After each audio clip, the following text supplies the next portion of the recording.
A janitor mops courtroom floors while billion-dollar cases rage above his head. But today, Ryan Carter does the unthinkable. He drops his mop, faces a judge, and says 5 words that will shatter everything. Your Honor, I'll represent her. What drives a broke single father to defend a woman he's never met? What secret is he protecting? And why does a corporate empire want her destroyed before the day ends? Stay until the end. This is a story about invisible people who refuse to stay that way. Hit that like button and drop a comment with your city so I can see how far this story reaches. The courtroom smelled like old wood and fear. Ryan Carter had been cleaning these floors for 3 years, and the smell never changed. He pushed his gray mop bucket past the gallery benches, the wheels squeaking against polished marble. Nobody looked at him. They never did.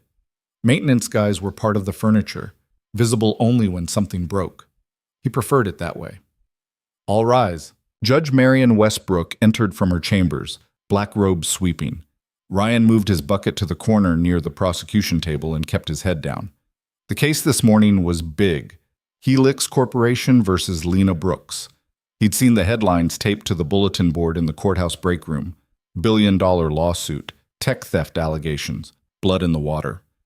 Ryan didn't care about any of it. He had 6 more bathrooms to scrub before his daughter's school let out at 2:45. Ms. Brooks, where is your attorney?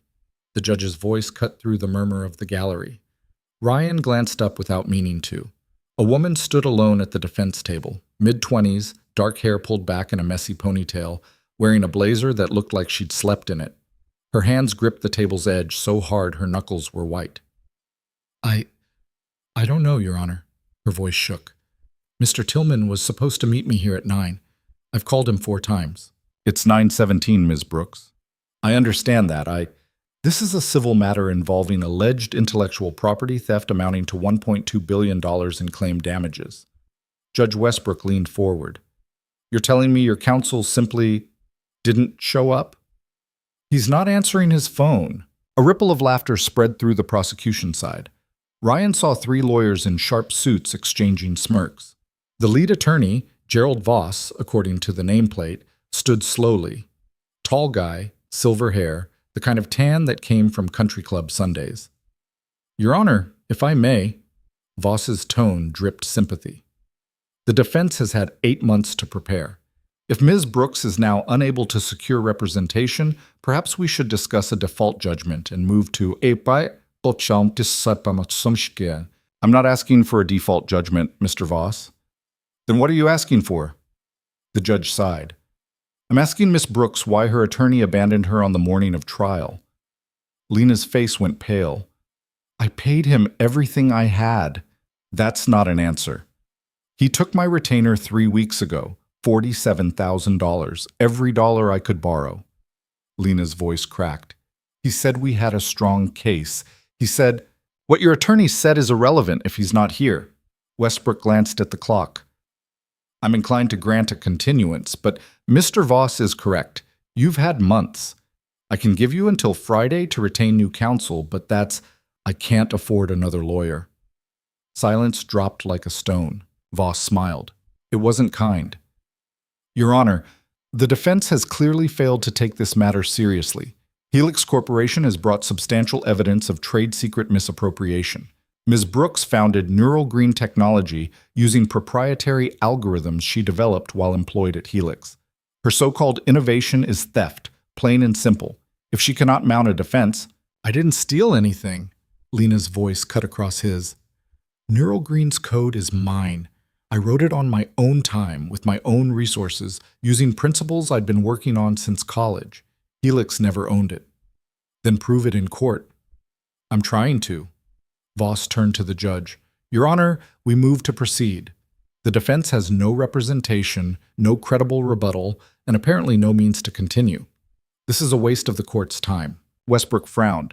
Ms. Brooks, do you have anyone who can step in? A colleague, a law school friend? No. Family? Lena shook her head. There's no one. Ryan's hands tightened on the mop handle. He told himself to look away, to push his bucket toward the hallway and let this play out like every other case he'd watched from the margins.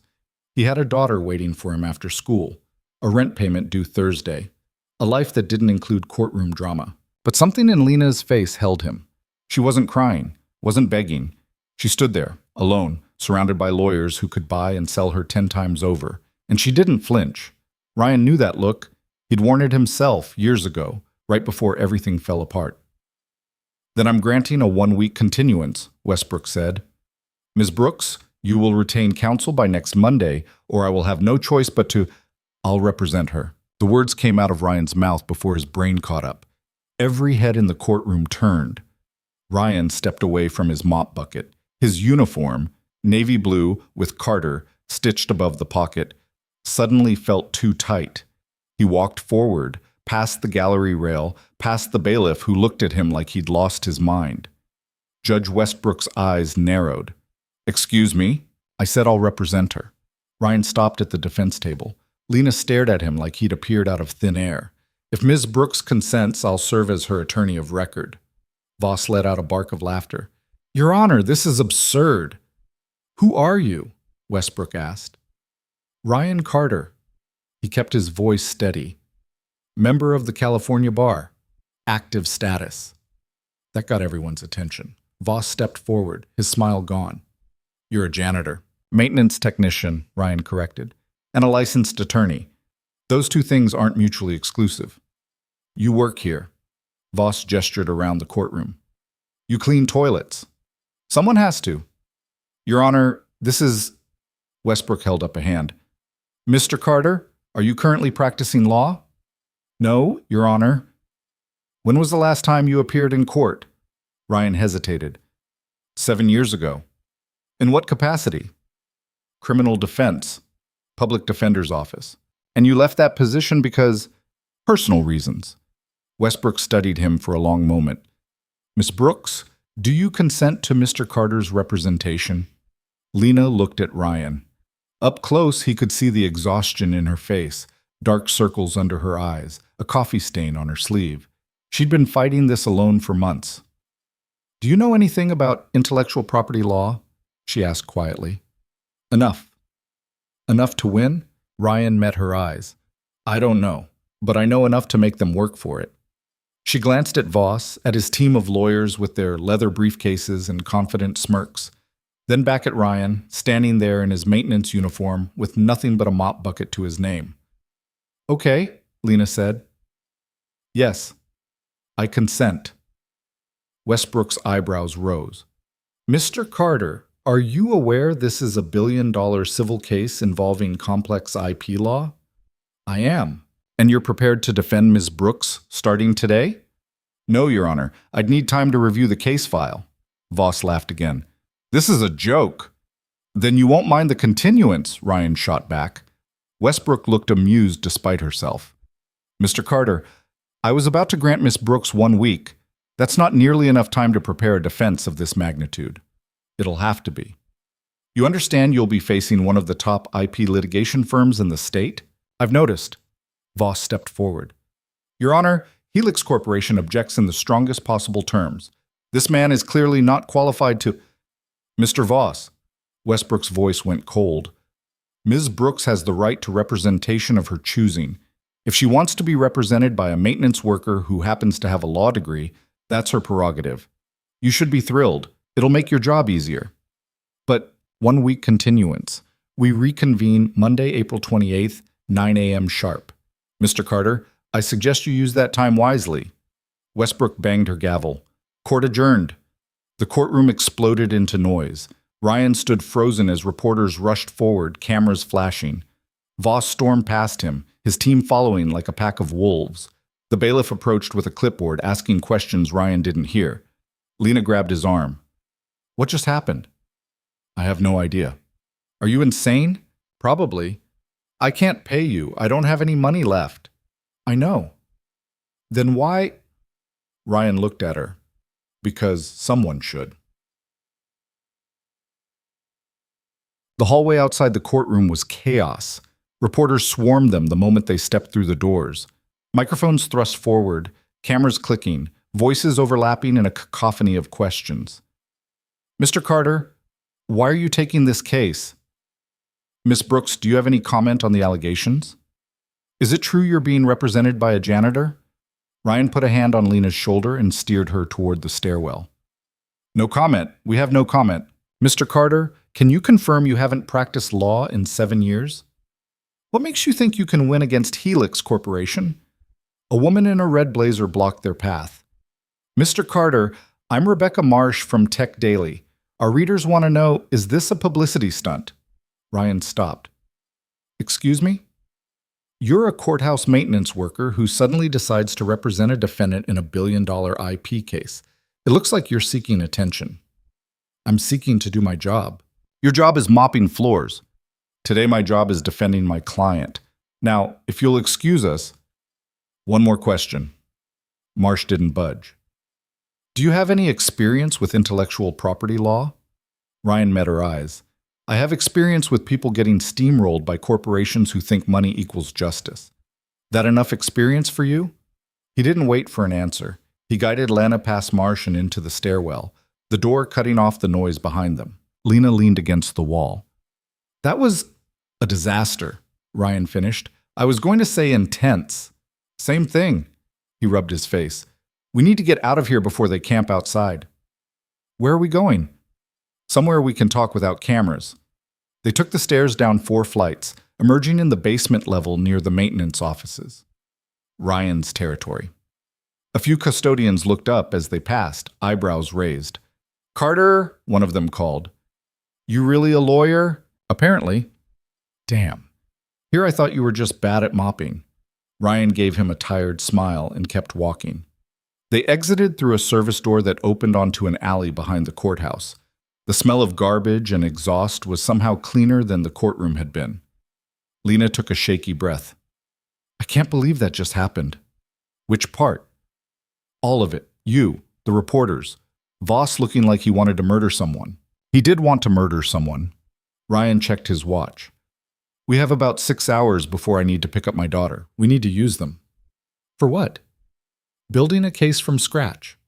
Lena laughed, but there was no humor in it. In 6 hours. Better than nothing. Ryan. She turned to face him. Why did you really do that? Stand up in there? He thought about how to answer, about all the reasons that made sense and all the ones that didn't. I watched my wife die 7 years ago, he said finally. Cancer, stage 4. We fought it for 18 months with everything we had. His voice stayed level. The medical bills destroyed us. We lost our house, lost our savings. I was working 60-hour weeks at the public defender's office, trying to keep us afloat, and it wasn't enough. Nothing was enough. Lena didn't interrupt. Anna died on a Tuesday, Ryan continued. I had a daughter to raise and a mountain of debt, and a job that didn't pay enough to matter. So I quit.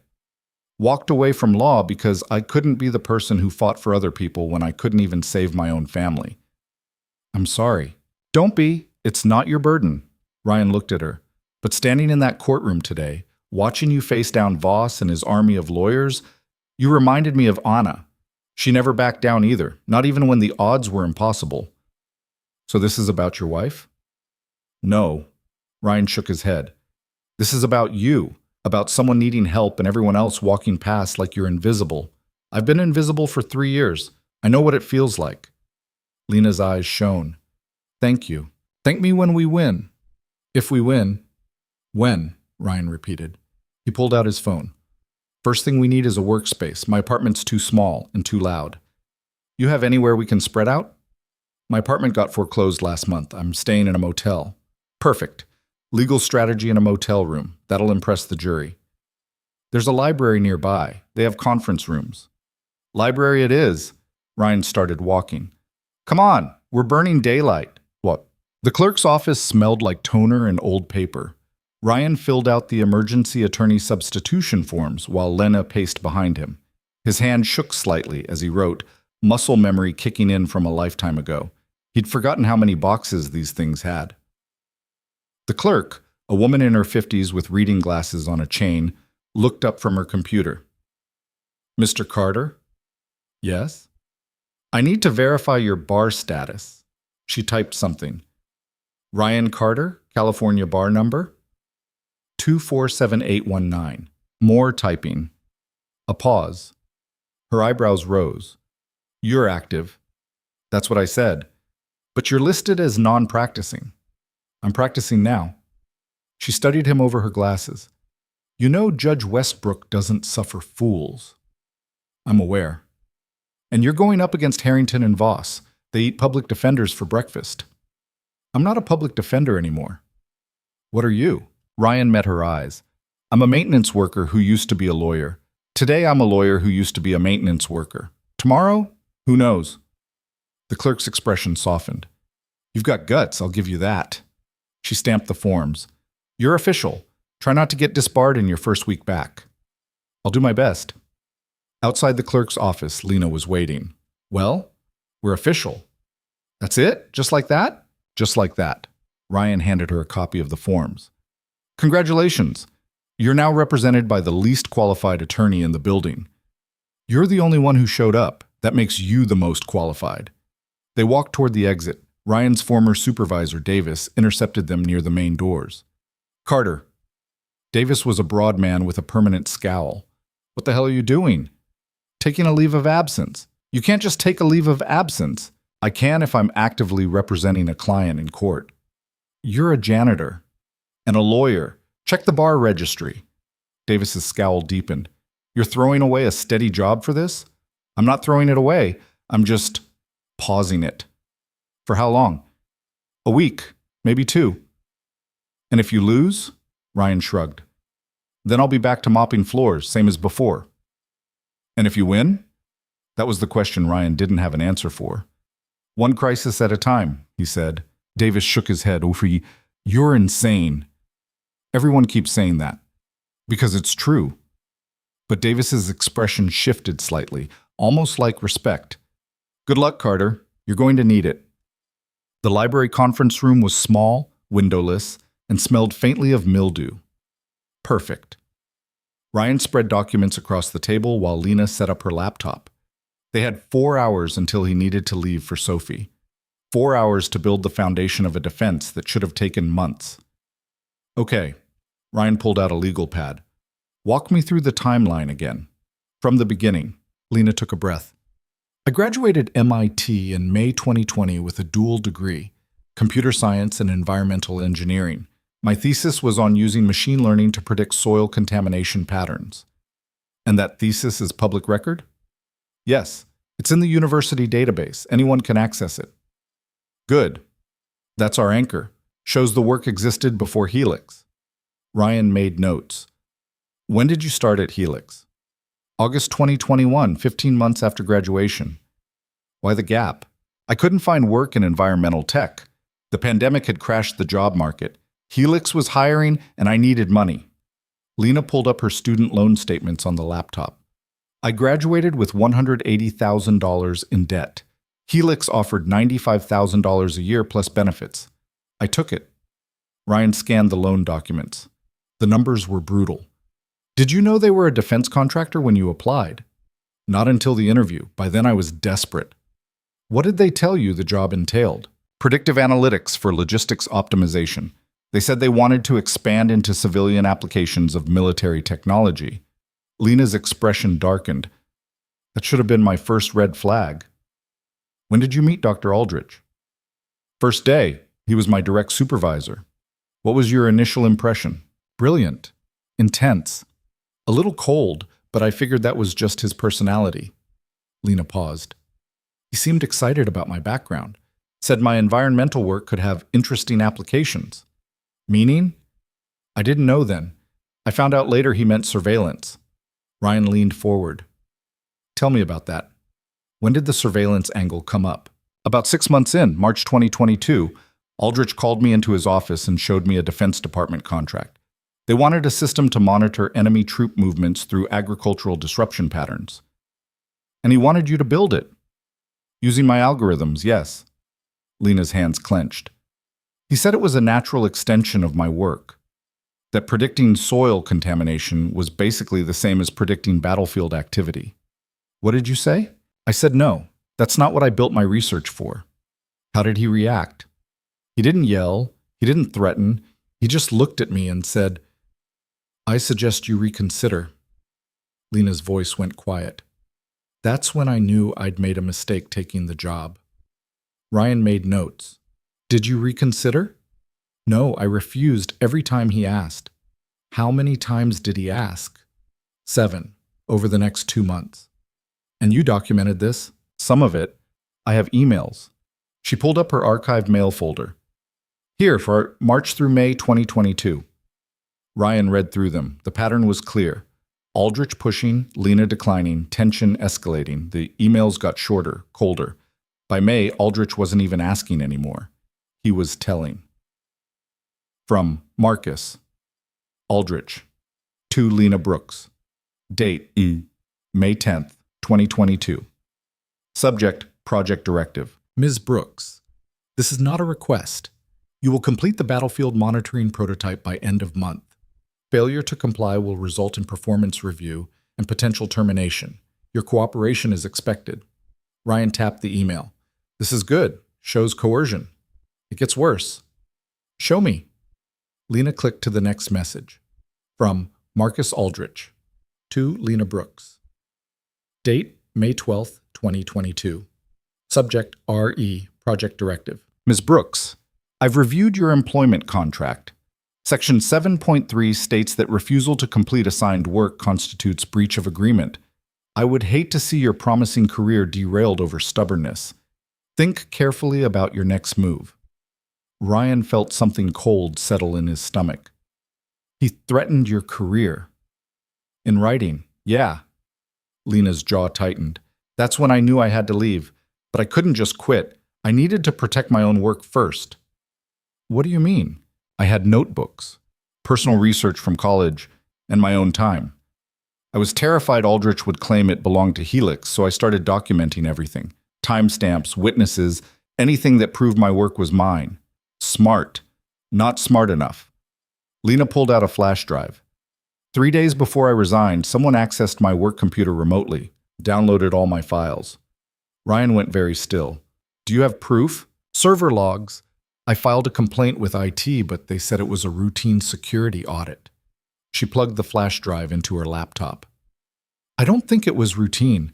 I think Aldrich was building his case against me before I even left. The screen filled with technical logs. Ryan didn't understand half of it, but he understood enough. He knew you were going to quit, Ryan said slowly. He knew I wouldn't cooperate, so he started collecting ammunition. Did you confront him? I tried. He said I was being paranoid. When did you resign? May 20th, 2022. I walked into his office and handed him a letter. 2 weeks' notice, professional and clean. How did he react? Lena's expression went hard. He smiled, shook my hand, said he appreciated my time at Helix and wished me well. She paused.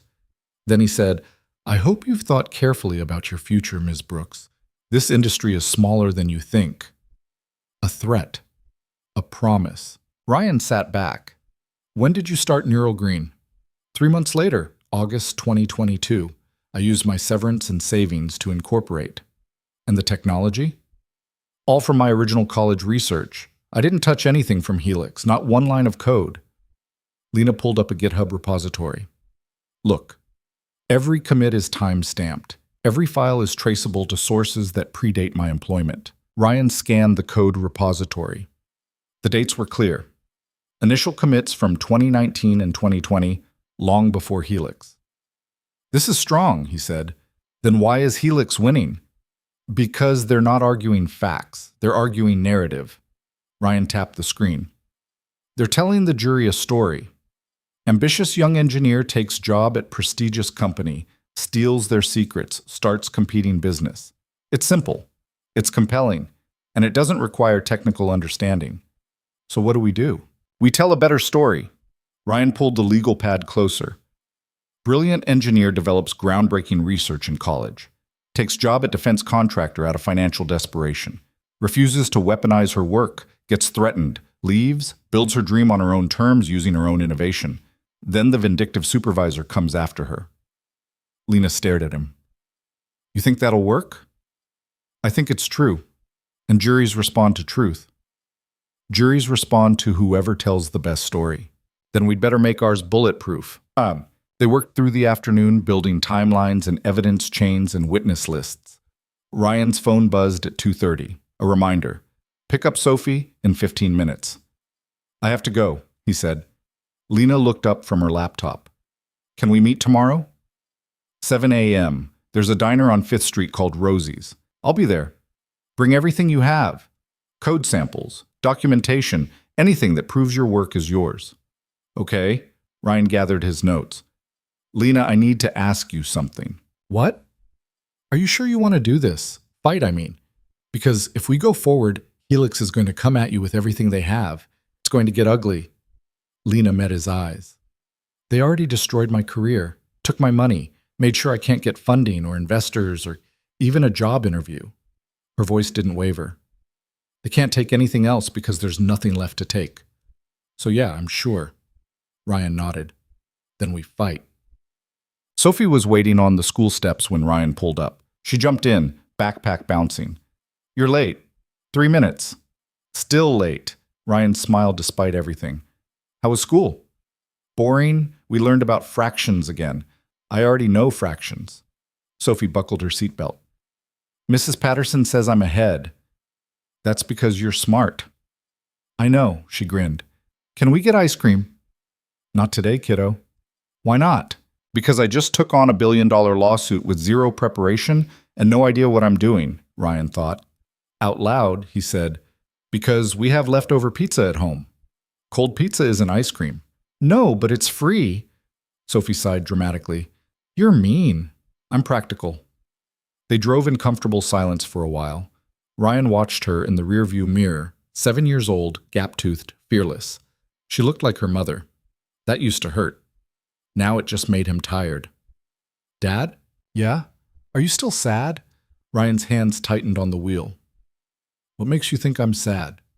You get quiet, like you're thinking too hard. I'm always thinking. That's the problem. Sophie kicked her feet against the seat. Mom used to say you think too much. She did. Anna had said a lot of things, right up until the cancer made talking too hard.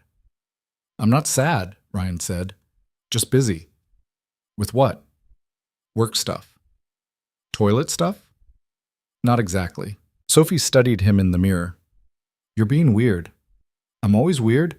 Weirder than normal. Ryan pulled into their apartment complex, a squat building with peeling paint and a broken security gate. Home sweet home. How about this? He said, unbuckling. I'll tell you about my weird day if you tell me about yours. Deal. Inside, their apartment was small but clean. Ryan had learned to maintain order after Anna died. It was the only way to keep the chaos at bay. Bills in one pile, Sophie's homework in another, dishes washed immediately, everything in its place. Sophie dumped her backpack and sprawled on the couch. Mrs. Patterson gave me a gold star. For what? Being helpful. I showed Jaden how to do long division. That's great, Soph. Your turn. What was weird about your day? Ryan sat beside her. I took on a new case. Sophie's eyes went wide. Like a lawyer case? Yeah. But you don't do that anymore. I know. So why'd you do it?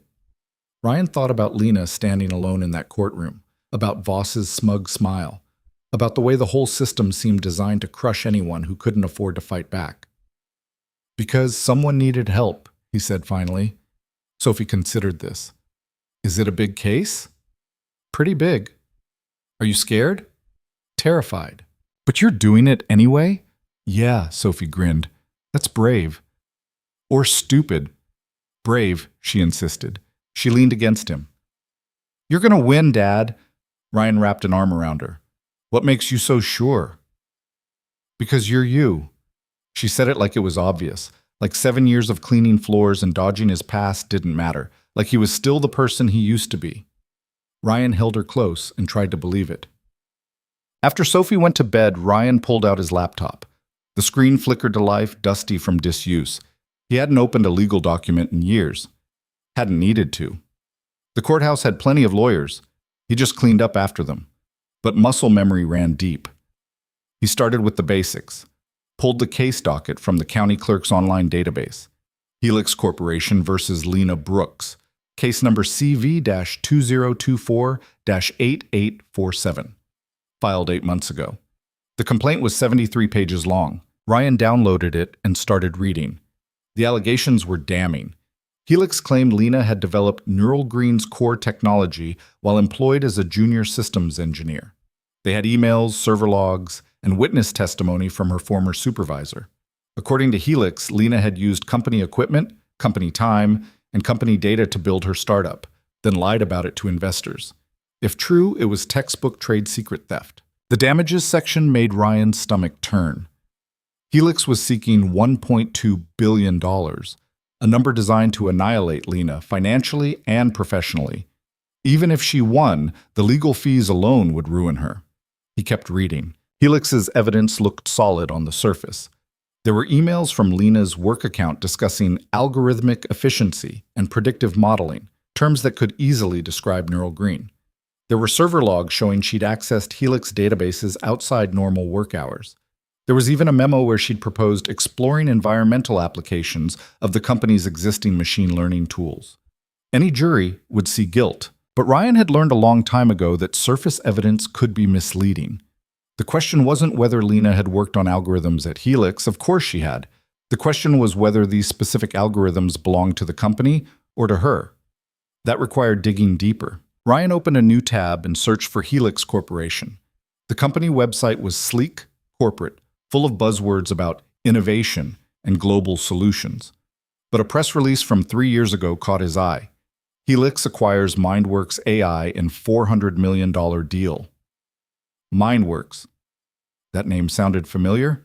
He clicked through to the archived announcement. MindWorks had specialized in machine learning for defense applications. Exactly the kind of technology Helix wanted. The acquisition had brought in a team of engineers, including... Ryan stopped. There. Fifth name on the list of retained personnel, Dr. Marcus Aldrich, Chief Algorithm Architect. He searched for Aldrich, LinkedIn profile, conference presentations, a few academic papers from his time at MIT. The guy was brilliant and ruthless. His research focused on reverse engineering competitor algorithms to find vulnerabilities. One paper in particular caught Ryan's attention. Competitive intelligence through code analysis, identifying proprietary elements in open-source systems. The abstract was chilling. This paper presents methodologies for extracting trade secrets from ostensibly independent software projects through forensic comparison with internal development records. Ryan leaned back. Aldrich wasn't just Lena's supervisor. He was an expert in proving code theft, even when it didn't exist. This wasn't just a lawsuit. It was a strategic takedown. His phone buzzed. A text from an unknown number. "This is Lena. Couldn't sleep. Working on the file dump for tomorrow. Should I include code samples or just documentation?" Ryan typed back. "Both. And anything from before you started at Helix, especially anything you can prove is time-stamped." "Got it. Thank you for today. Don't thank me yet." Still, no one else would have stood up. Ryan stared at the message. He wanted to tell her that wasn't true, that there were plenty of good lawyers who would have helped if she'd just found the right one. But he knew better. People like Lena, broke, blacklisted, facing impossible odds, didn't get help. They got overlooked, forgotten, crushed by a system designed to protect the powerful. 7 years ago, Ryan had been one of those people, and no one had stood up for him. He turned back to his laptop and kept reading. The case file was massive. Depositions, expert reports, technical analyses. Helix had spent months building their case layer by layer until it looked airtight. But there were cracks, small ones. Inconsistencies in the timeline, gaps in the chain of custody for digital evidence, witness statements that contradicted each other in subtle ways. Ryan made notes. Each crack was a potential opening, a place to wedge in doubt. By midnight, he had a rough strategy. It wasn't perfect, it wasn't even good, but it was something. Ryan closed the laptop and rubbed his eyes. His back ached from hunching over the table. His mind raced with arguments and counter-arguments and 1,000 ways this could go wrong. He thought about Anna, about what she would have said if she'd been here. Probably something about him being stubborn, about picking fights he couldn't win. But maybe, just maybe, she would have been proud. Ryan stood and stretched. Tomorrow would come early, and with it, the real work would begin. Ryan's alarm went off at 5:30 a.m. dragging him out of a fitful sleep where courtrooms morphed into endless hallways and Voss's laughter echoed off marble walls. He silenced the phone and stared at the ceiling, his body heavy with exhaustion. 3 hours of sleep. That would have to be enough. He showered quickly, the hot water doing little to clear the fog in his head. In the mirror, a stranger stared back, older than he remembered, with lines around his eyes that hadn't been there 7 years ago. He'd stopped looking at himself too closely after Anna died. It was easier that way. Sophie was still asleep when he checked on her. Ryan left a note on the kitchen counter. Cereal in the cabinet. Megan will walk you to school. Love you. Dad. The city was gray and half awake as he drove to Rosie's diner. A handful of early commuters trudged toward bus stops, clutching coffee cups like lifelines. Ryan knew the feeling. Lena was already there when he arrived, sitting in the same corner booth with her laptop open and papers spread across the table. She looked like she hadn't slept at all. How long have you been here? Ryan slid into the seat across from her. Since 6. She didn't look up from the screen. I couldn't stop working. You need to sleep. I'll sleep when this is over. Lena finally met his eyes. Dark circles, bloodshot. I went through everything last night, my entire digital history, every file, every email, every code commit from the last 5 years. And I can prove Neural Green is mine, completely, undeniably mine. She turned the laptop toward him.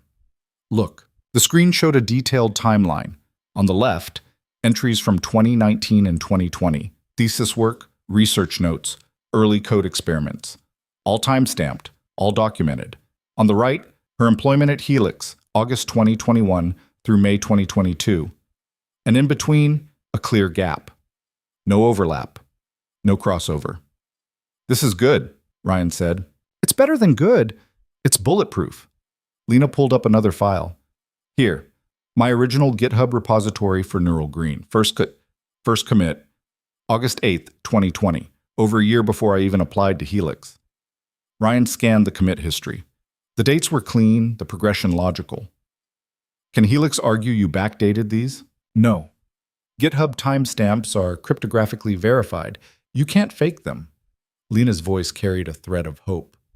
This proves I was working on Neural Green long before Helix existed in my life. Then why didn't Tillman use this? Her expression darkened. I showed him. He said it wasn't enough, that Helix would claim I refined the algorithms while working there, which would make the improvements their property. That's a stretch. That's what I said. But Tillman insisted we needed expert witnesses to testify about code originality, independent forensic analysts. He kept asking for more money. Lena's hands tightened around her coffee cup. I gave him everything, and then he vanished. Ryan pulled out his legal pad. We need to find him. Why? He abandoned me. Because I want to know why. Lawyers don't just disappear on the morning of trial. Something happened. You think Helix got to him? I think it's a possibility worth exploring. Ryan made a note. What's his full name? Dennis Tillman. Works out of an office on Market Street. Or he did. I'll track him down. Ryan flipped to a fresh page. Let's talk about Aldrich. You said he threatened you. I need specifics, dates, witnesses, anything concrete. Lena opened her email archive again.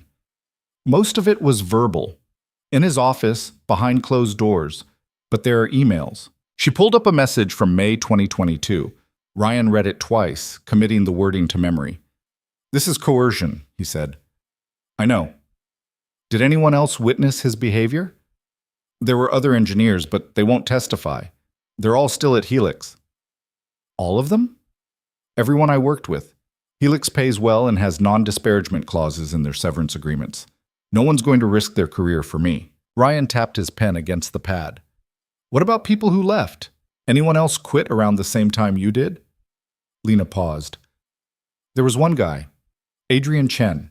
He was a senior developer on a different team. He left about a month after I did. Why'd he leave?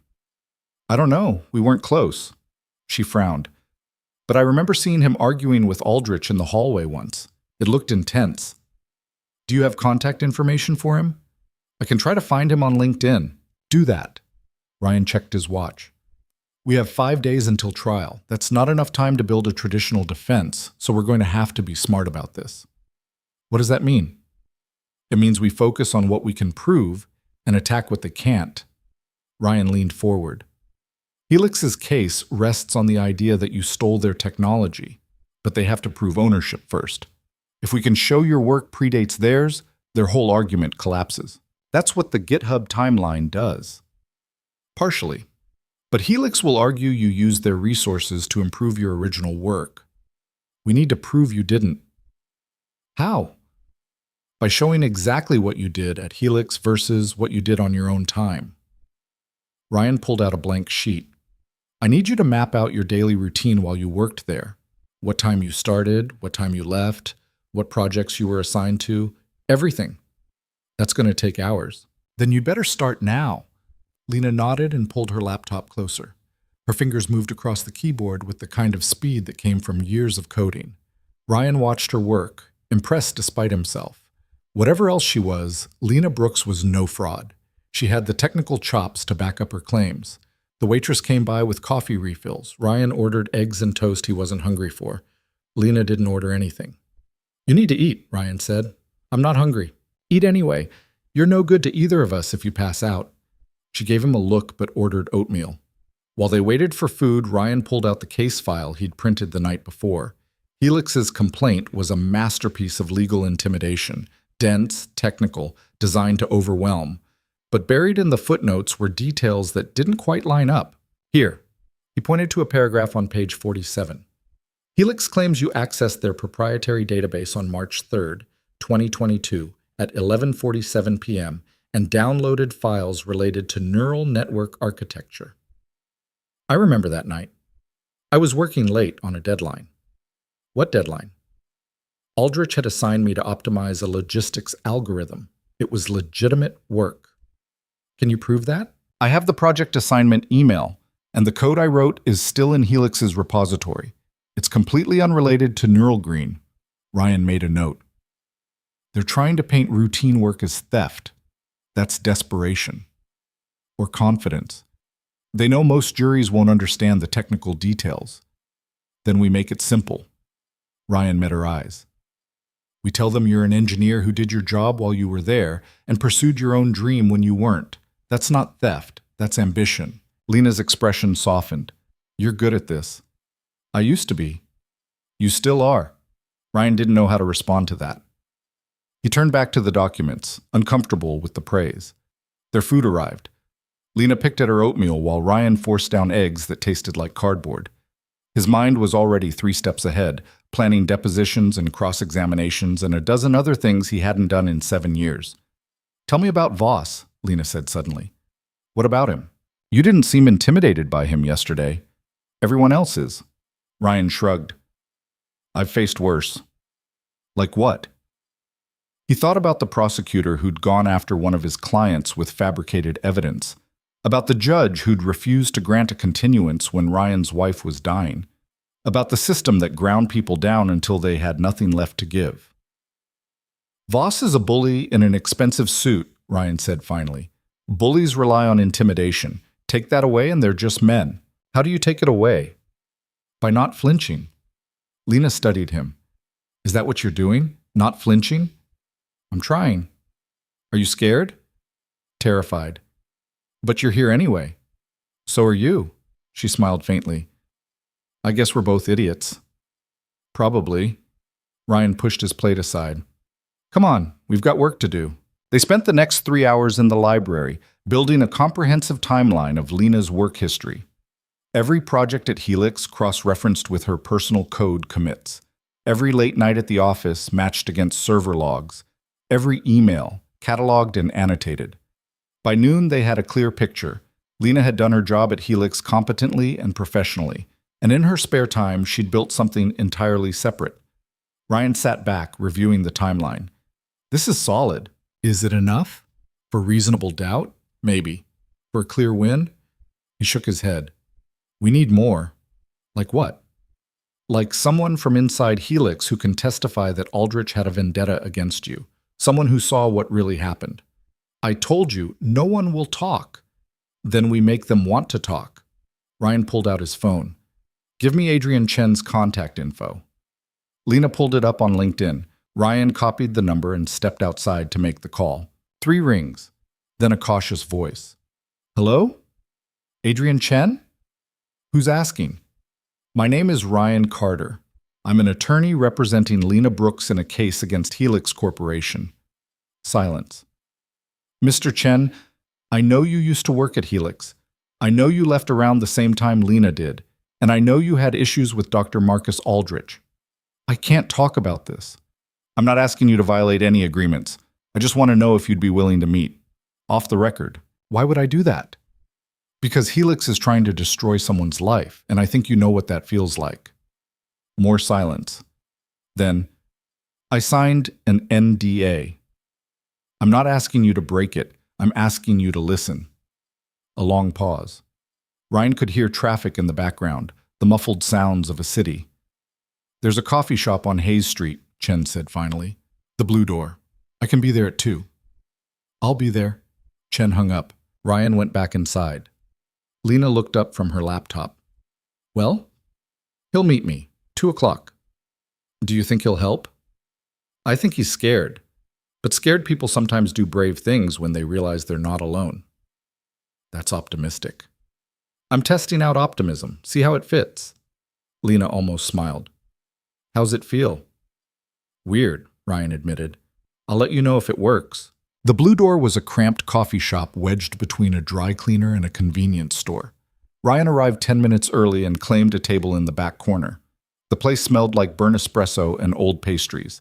Adrian Chen walked in at exactly 2 o'clock. Late 30s, Asian, wearing a tech company hoodie and an expression that said he'd rather be anywhere else. Ryan stood. Mr. Chen, thanks for coming. Chen didn't shake his hand. I have 20 minutes. That's all I need. Ryan sat back down. Chen remained standing for a moment, then reluctantly took the chair across from him. I can't testify, Chen said immediately. Understood. And I can't give you any internal documents. I'm not asking for documents. Then what do you want? Ryan kept his voice calm. I want to understand what kind of man Marcus Aldrich is. Chen's jaw tightened. Why? Because he's going after Lena Brooks with everything he has, and I think it's personal. Everything with Aldrich is personal. Tell me. Chen looked away. I signed an NDA. If Helix finds out I talked to you, they won't. This conversation never happened. You're a lawyer. You can be subpoenaed. Not for off-the-record conversations with potential witnesses I never called. Ryan leaned forward. Mr. Chen, I'm not trying to trap you. I'm trying to understand the man I'm up against. Chen was quiet for a long time, then. Aldrich is brilliant and ruthless, and he doesn't tolerate anyone who challenges him. Is that why you left? I left because he made my life hell after I disagreed with him on a project direction. Chen's voice went flat. He reassigned me to grunt work, blocked my promotion, spread rumors that I was difficult to work with. By the time I quit, I couldn't get a job anywhere in the industry. Because of him, because of his reputation. Aldrich has connections everywhere. He makes calls, sends emails. Suddenly, companies that were interested in hiring me went silent. Ryan felt a chill. That's what he's doing to Lena. Probably. It's his pattern. Has he done it to others? Chen nodded slowly. There was a woman before me, Sarah Kim. She left Helix after reporting Aldrich for harassment. 3 months later, she couldn't find work anywhere. Last I heard, she'd left the tech industry entirely. Do you know how to reach her? No, and even if I did, she won't talk. Aldrich destroyed her. Chen's expression hardened. That's what he does. If you cross him, he makes sure you disappear. Why does Helix let him do this? Because he's valuable. He brings in contracts, develops proprietary systems, makes the company money. As long as he's profitable, they don't care how many people he ruins. Ryan sat back. Mr. Chen, would you be willing to testify about your experience? Not about Lena's case specifically, but about Aldrich's pattern of behavior? No. Even if it could help stop him? Especially then. Chen stood. You don't understand. Aldrich doesn't just ruin careers. He ruins lives. I have a wife, a kid, a mortgage. I can't risk everything on the off chance a jury believes me over him. What if you're not alone? What if other people come forward? They won't. Chen's voice was final. Everyone's too scared, and they should be. He turned to leave. Mr. Chen. He stopped but didn't turn around. If you change your mind, Ryan said quietly, my number's in your call log. Chen walked out without another word. Ryan sat alone in the coffee shop, staring at his untouched cup. The conversation had confirmed what he'd suspected. Aldrich was a vindictive predator who'd been doing this for years, and everyone was too terrified to stop him. Everyone except Lena. And now, apparently, Ryan. He paid for the coffee he hadn't drunk and headed back to the library. Lena was still there, surrounded by printouts and sticky notes. She looked up when Ryan approached. How'd it go? He won't testify. Her face fell. So that's it? No, that's confirmation. Ryan sat down. Aldrich has a pattern. Chen described exactly what you went through. There's a woman before you too, Sarah Kim. Aldrich harassed her. She reported it, and he blackballed her from the industry. Can we find her? I'll try, but Chen doesn't think she'll talk. Lena's shoulders sagged. So we're back where we started. Not exactly. Now we know Aldrich is the key to this whole thing. If we can prove he has a vendetta against you personally, it undermines Helix's entire case. How do we prove that without witnesses? Ryan pulled up the email archive on his phone. We use his own words. These emails you showed me, they're not just about work. They're about control, power, a superior punishing a subordinate for defiance. Will a jury see it that way? If we frame it right, yes. Ryan started making notes. We're going to put Aldrich on the stand and let him hang himself. That's risky. Everything about this case is risky. Lena watched him work for a moment. Why are you doing this? Ryan didn't look up. I already told you. You told me you did it because someone should. But that's not a reason. That's an excuse. He set down his pen. What do you want me to say? The truth. Ryan met her eyes. The truth is I spent 7 years invisible. Cleaning floors, raising my daughter, trying to forget I used to be someone who mattered. And then I saw you standing in that courtroom alone, and I remembered what it felt like to fight for something. Is that what this is? You fighting for yourself?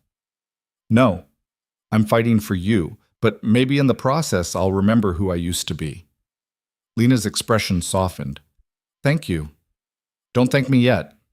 We might still lose, but we're fighting. That's more than I had yesterday. Ryan turned back to his notes, uncomfortable with the emotion in her voice. He wasn't good at this. The human part, the connection. He'd learned to keep people at arm's length after Anna died. It was safer. But Lena wasn't making it easy. They worked through the afternoon, refining their strategy. Ryan would attack Helix's timeline, question their evidence chain, and force Aldrich to defend his actions under oath. It wasn't much, but it was a start. At 4 o'clock, Ryan's phone buzzed, a text from Megan.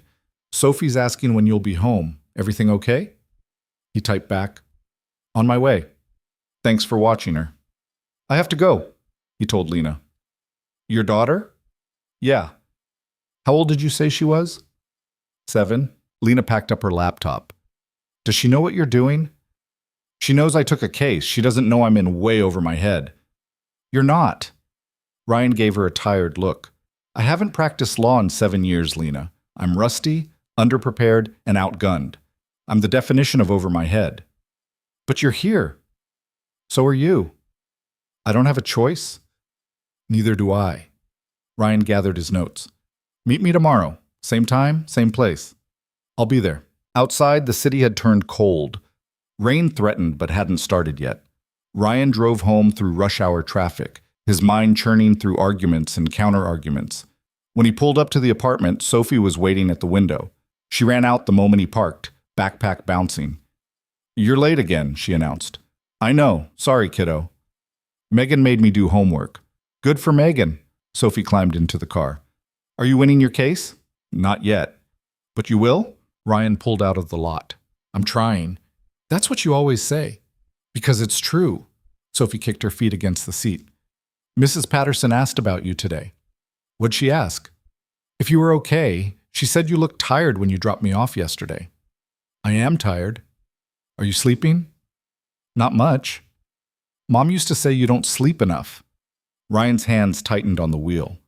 Your mom said a lot of things. Do you miss her? The question landed like a punch. Ryan kept his eyes on the road. Every day. Me too. Sophie's voice went quiet. But I'm glad I have you. Ryan's throat tightened. I'm glad I have you too, Soph. They drove in silence for a while.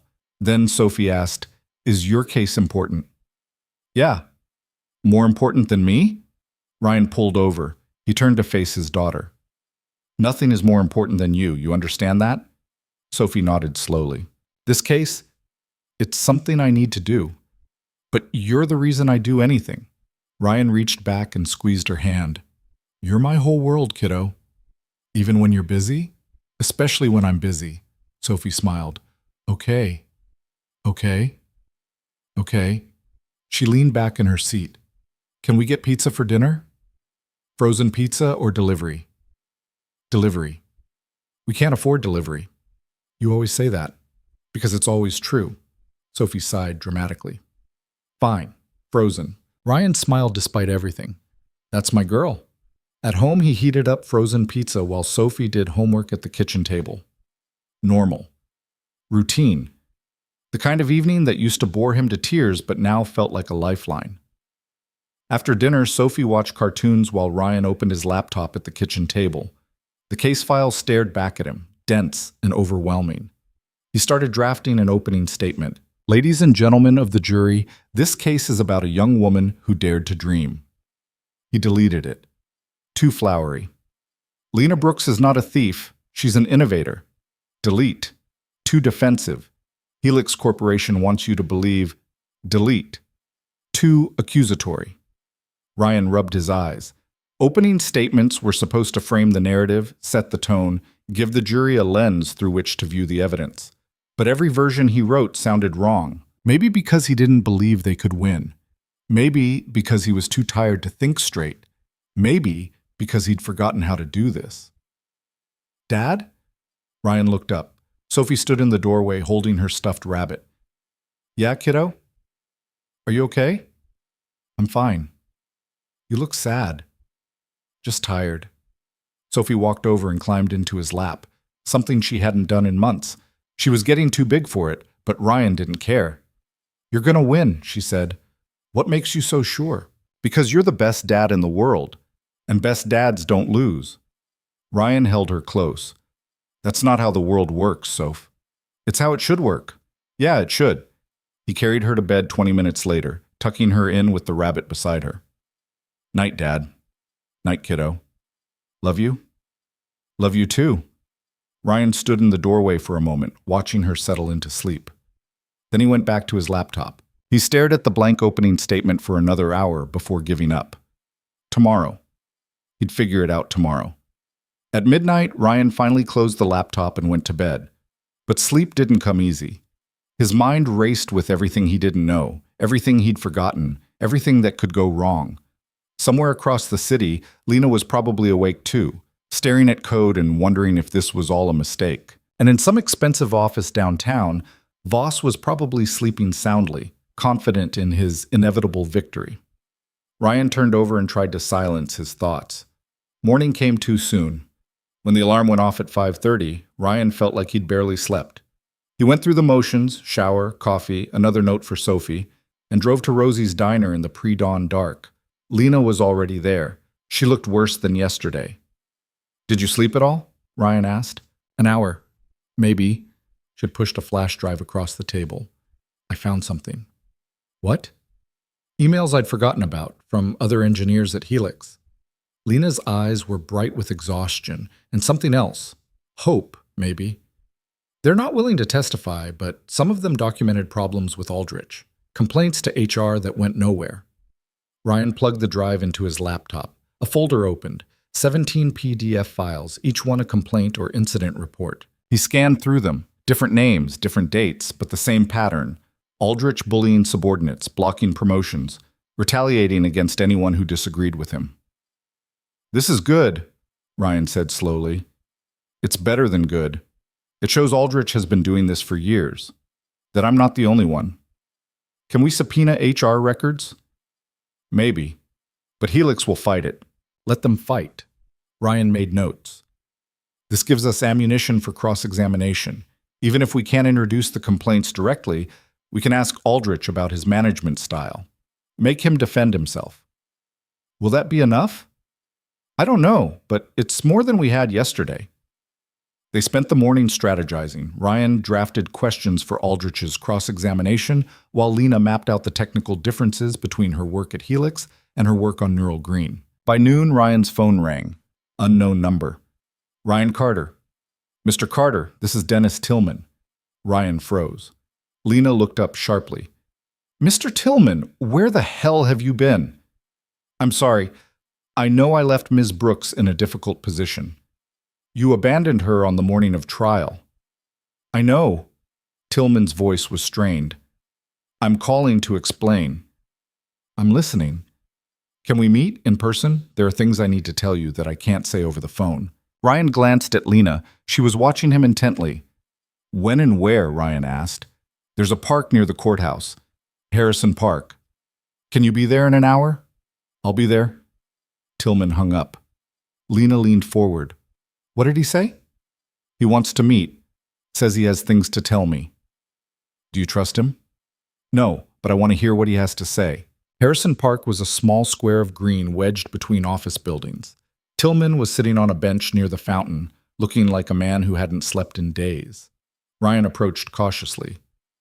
Mr. Tillman. Tillman stood. He was mid-50s, balding, wearing a suit that needed pressing. Thank you for coming. Why'd you run? Tillman sat back down heavily. Because I was scared. Of what? Of Helix, of Aldrich, of what they'd do if I actually fought them. Tillman rubbed his face. I'm not proud of what I did, but I'm trying to make it right. By talking to me? By telling you what you're up against. Tillman met his eyes. Helix didn't just build a legal case against Lena. They built a trap, and I was part of it. Ryan sat down slowly. Explain. 3 months ago, a lawyer from Helix contacted me. Not Voss. Someone else. A fixer. They knew I was representing Lena, and they made me an offer. What kind of offer? $50,000 to sabotage her defense. Ryan's blood went cold. What? They wanted me to take her money, string her along, and then disappear right before trial, leave her defenseless.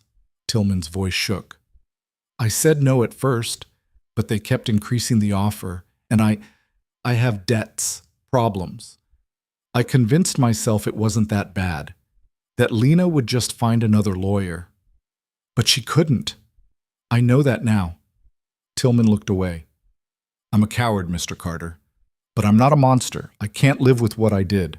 Ryan fought to keep his voice level. Why are you telling me this? Because you need to know what you're facing. Helix isn't just trying to win in court. They're trying to destroy Lena before she ever gets a fair trial. Tillman pulled an envelope from his jacket. This is everything. Emails from Helix's fixer, records of the payments, proof that they orchestrated my disappearance. Ryan took the envelope. Will you testify to this? I can't. They'll destroy me. They'll destroy Lena if you don't. Tillman stood. I've given you what I can. Use it however you want, but leave my name out of it. That's not how evidence works. Then don't use it. I don't care. Tillman's voice cracked. I just needed you to know the truth. He walked away before Ryan could respond. Ryan sat alone on his bench, holding the envelope. Inside were printouts of emails, wire transfer receipts, and a paper trail that proved Helix had paid Tillman to sabotage Lena's defense. It was explosive. It was also probably inadmissible without Tillman's testimony. Ryan stood and headed back to the library.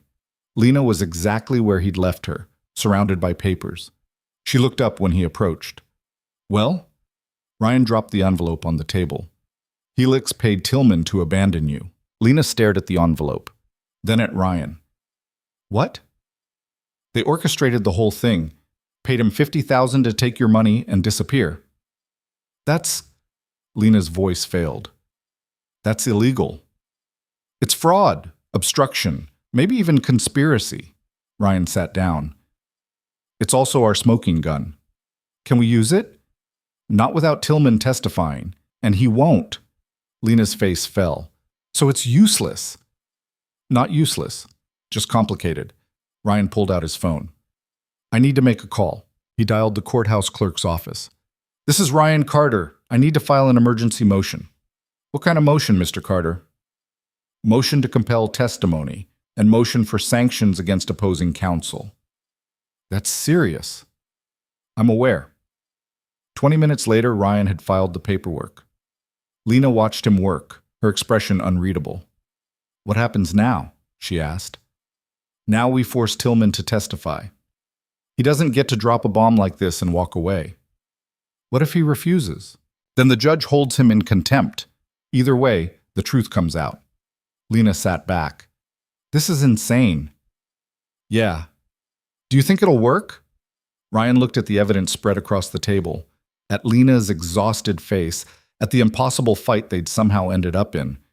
"I think we're about to find out." Judge Westbrook's chambers smelled like old books and lemon furniture polish.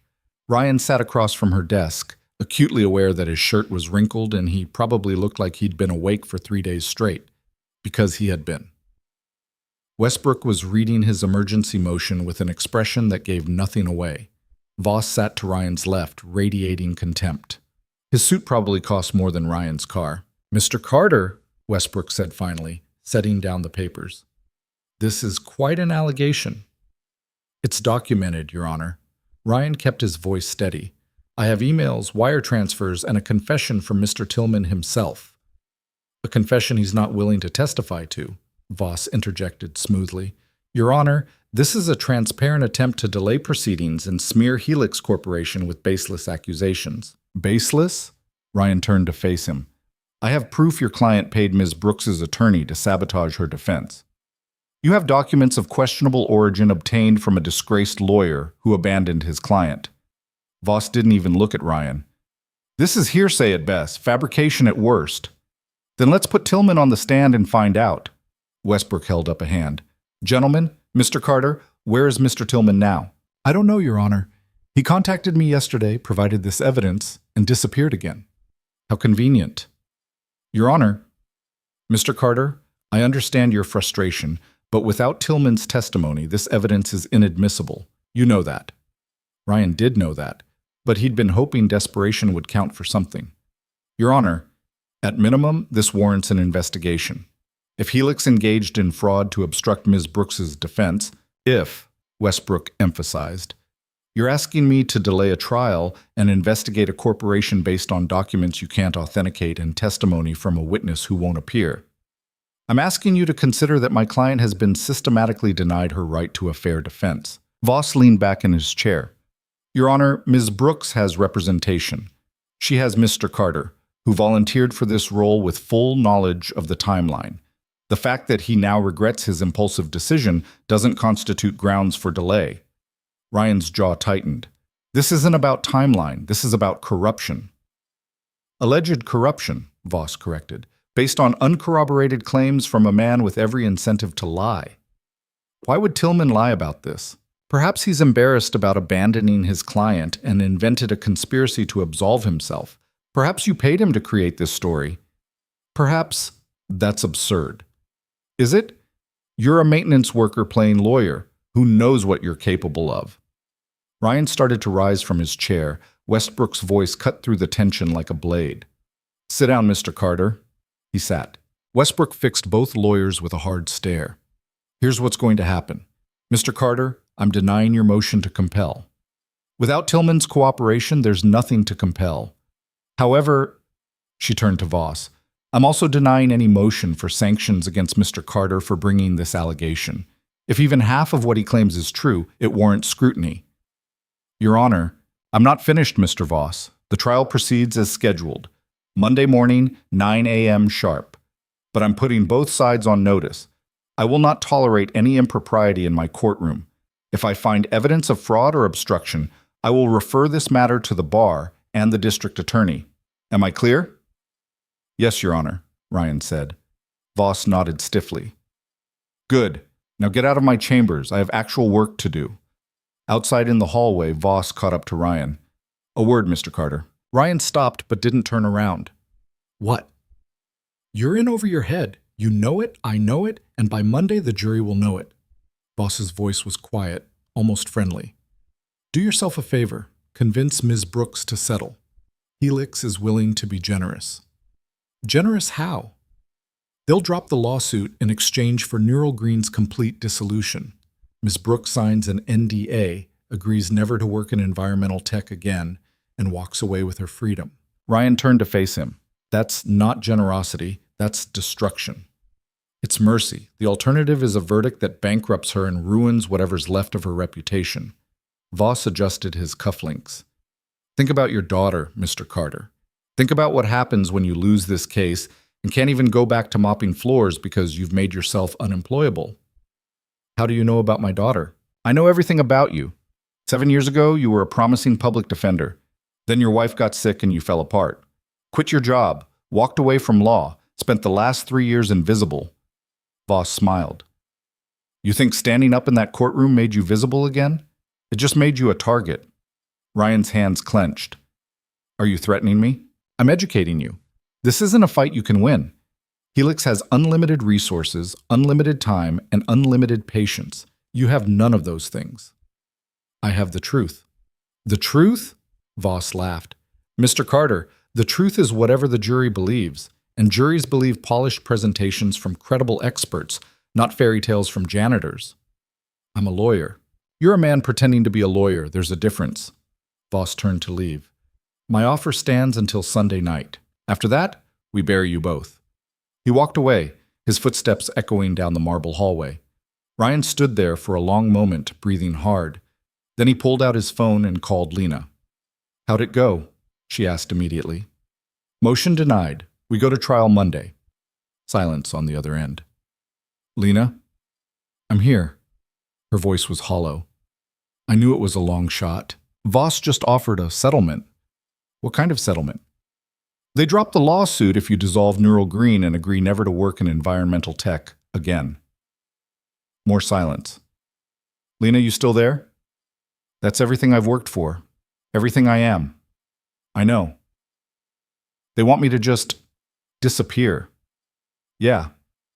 What do you think I should do? Ryan thought about Voss's smug face, about Aldrich's threatening emails, about a system designed to crush people like Lena before they ever got a chance to fight. I think you should tell them to go to hell, Ryan said, but it's your decision. Lena let out a shaky laugh. That's what I was hoping you'd say. So we fight? We fight.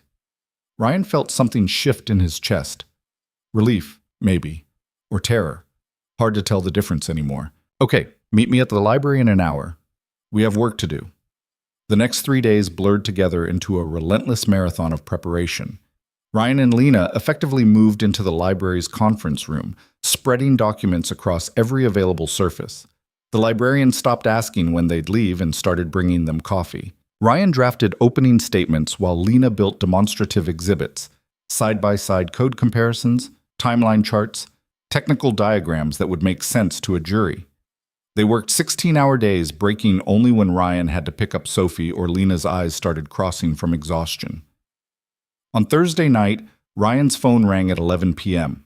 He almost didn't answer. Unknown numbers lately meant either reporters or trouble, but something made him pick up. Mr. Carter? A woman's voice, nervous. Speaking. My name is Sarah Kim. I heard you're representing Lena Brooks against Helix. Ryan sat up straight. Miss Kim, Adrian Chen mentioned you. He called me, said you were looking for people who'd had problems with Marcus Aldrich. Are you willing to testify? No. The word came quickly. I can't. I signed an NDA when I left Helix. They'll sue me into oblivion if I talk. Ryan's hope deflated. Then why are you calling? Because I can point you in the right direction. Sarah's voice dropped. There's someone at Helix who documented everything. Every complaint, every incident, every time Aldrich stepped over the line. HR was supposed to investigate, but they buried it all. Who? Jennifer Moss. She worked in human resources until last month. She was fired for pushing too hard on the Aldrich complaints. Do you have contact information for her? I can get it. But Mr. Carter, she's scared, really scared. Helix doesn't just fire people, they destroy them. I know. I've seen what they do. Then you understand what I'm asking. If you contact Jennifer, you have to protect her. Don't put her name on anything until you're absolutely sure she's willing to testify. I understand. Thank you for this. I hope it helps. What Aldrich did to me, to all of us, it can't keep happening. Sarah paused. Good luck, Mr. Carter. You're going to need it. She hung up before Ryan could respond. He immediately texted Lena. Got a lead, former HR employee who documented Aldrich's behavior. Following up tomorrow. Her reply came instantly. Can't sleep anyway. Want me to start researching her? No, get some rest. We need you sharp on Monday. You're one to talk. Ryan smiled despite himself. Good night, Lena. Night. Friday morning, Ryan tracked down Jennifer Moss through LinkedIn. She'd listed herself as currently between opportunities, the polite way of saying unemployed. He sent her a message explaining who he was and why he wanted to talk. She responded within an hour. Can you meet today? 3 p.m., Golden Gate Park near the windmills. Come alone. Ryan confirmed and spent the morning prepping cross-examination questions for Aldrich. He'd done hundreds of cross-examinations as a public defender, but this felt different. Aldrich wasn't some scared defendant. He was a predator who'd spent years perfecting his image. Ryan needed to crack that image. At 2:45, he drove to Golden Gate Park. The windmills stood against a gray sky, their blades turning slowly in the wind. A woman in her 40s sat on a bench nearby, wearing sunglasses despite the overcast weather. Ms. Moss? Ryan approached carefully. She looked up. Mr. Carter. Thank you for meeting me. I'm not sure I should have. Jennifer didn't invite him to sit, but Ryan sat anyway. Sarah said you're going after Aldrich. I'm defending Lena Brooks. Aldrich is a witness. He's more than a witness. He's the whole reason Helix filed that lawsuit. Jennifer's voice was bitter. Lena embarrassed him by refusing his orders. He can't tolerate that. You saw this happen? I documented it. Every complaint against Aldrich, every incident report, every time someone came to HR saying he'd made their life hell. She pulled a flash drive from her pocket. 5 years of evidence. Ryan stared at the drive. Why didn't HR do anything? Because Aldrich brings in millions in defense contracts. The company doesn't care how many employees he burns through as long as the money keeps flowing. Jennifer's hands tightened. I pushed for an investigation. I went to the VP of HR, then the general counsel, then the CEO. They all said the same thing. Aldrich is too valuable to lose. So they fired you instead. They said I was creating a hostile work environment by pursuing frivolous complaints. They blacklisted me. I can't get a job anywhere. Jennifer looked at Ryan. I'm telling you this because I want Aldrich held accountable, but I need protection. What kind of protection? Legal protection. If I testify, Helix will sue me for breach of confidentiality. They'll bury me in legal fees until I have nothing left. Ryan thought fast. If you testify, you'll be under court protection. Helix can't retaliate against a witness in active litigation without facing sanctions. You say that like judges actually enforce those rules. Judge Westbrook will. I've seen her shut down witness intimidation before. Jennifer studied him. You really think you can win this? I think with your testimony we have a chance. That's not the same as winning. No, but it's more than we had yesterday. Jennifer handed him the flash drive.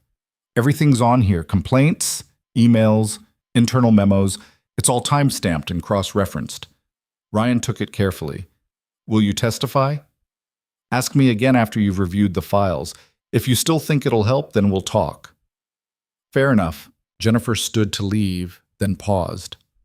Mr. Carter, what Aldrich did to Lena, it's not unusual. He's done it to at least a dozen people that I know of. Maybe more. He finds talented people who won't bow to him, and he ruins them. Her voice hardened. Someone needs to stop him. I'm trying. Try harder. She walked away, leaving Ryan alone with the flash drive. He drove straight back to the library. Lena looked up when he burst through the door. Please tell me that's what I think it is, she said. Ryan plugged the drive into his laptop. 5 years of HR complaints against Aldrich. The files opened. Dozens of folders, hundreds of documents. Complaint after complaint, all following the same pattern. Talented employee disagrees with Aldrich. Aldrich retaliates. Employee files complaint. HR does nothing. Lena read over his shoulder. This is insane. This is evidence. Ryan opened a particularly damning email chain. Look at this. 3 different engineers complained about Aldrich using company resources to sabotage their job prospects after they left Helix. HR acknowledged receipt, and then nothing. Can we use this in court? If Jennifer testifies, yes. Without her, it's just stolen documents. So everything depends on her. Everything depends on convincing her that testifying won't destroy her life. Ryan sat back. We need to make this bulletproof. If she takes the stand, we need to protect her from retaliation. How? By making sure the jury sees the full picture. Aldrich isn't just a vindictive supervisor. He's a systematic abuser who's operated with impunity for years. Ryan pulled up the timeline. If we can show the pattern, Helix can't dismiss it as one employee's bad experience. Lena nodded slowly. So we put Jennifer on the stand, walk through the complaints, and force Helix to defend Aldrich's behavior. Exactly. That's risky for her. Everything's risky, but if she testifies, she'll have the court's protection and public scrutiny. That's more than most whistleblowers get. Lena looked at the files spread across the screen. Do you think she'll do it? I think she wants to. She just needs to believe we won't abandon her. Ryan pulled out his phone. I'm going to draft a witness protection motion. If the judge approves it, Jennifer gets legal immunity for her testimony. Will Westbrook approve it? I don't know, but I'm going to make the strongest case I can. They worked through the night, building a comprehensive presentation of Aldrich's pattern of abuse. By Saturday morning, Ryan had a 60-page motion with supporting exhibits. He filed it electronically at 8 a.m. and immediately got a response from the court clerk. Emergency motion hearing scheduled for Saturday, 2 p.m. Attendance mandatory. Ryan texted Jennifer. Hearing this afternoon, judge will decide on witness protection. Can you be there? Her response came 20 minutes later. I'll be there. But if this goes wrong, I'm done. It won't go wrong. You don't know that. No. But I'll fight like hell to make sure it doesn't. The hearing was in a smaller courtroom, just Ryan, Voss, Judge Westbrook, and a court reporter. Jennifer sat in the gallery, looking like she might bolt at any moment. Westbrook read through Ryan's motion with her usual inscrutable expression. Voss sat beside his associate, radiating disdain. Mr. Carter, Westbrook said finally, you're asking me to grant immunity to a former Helix employee so she can testify about internal HR matters. Yes, Your Honor. Ms. Moss has evidence directly relevant to the case, specifically Dr. Aldrich's pattern of retaliating against employees who disagree with him. This is absurd, Voss interrupted. Your Honor, this is yet another desperate attempt by Mr. Carter to delay proceedings and smear Helix's reputation. I'm not smearing anyone. I'm presenting evidence. Evidence stolen by a disgruntled former employee with an axe to grind.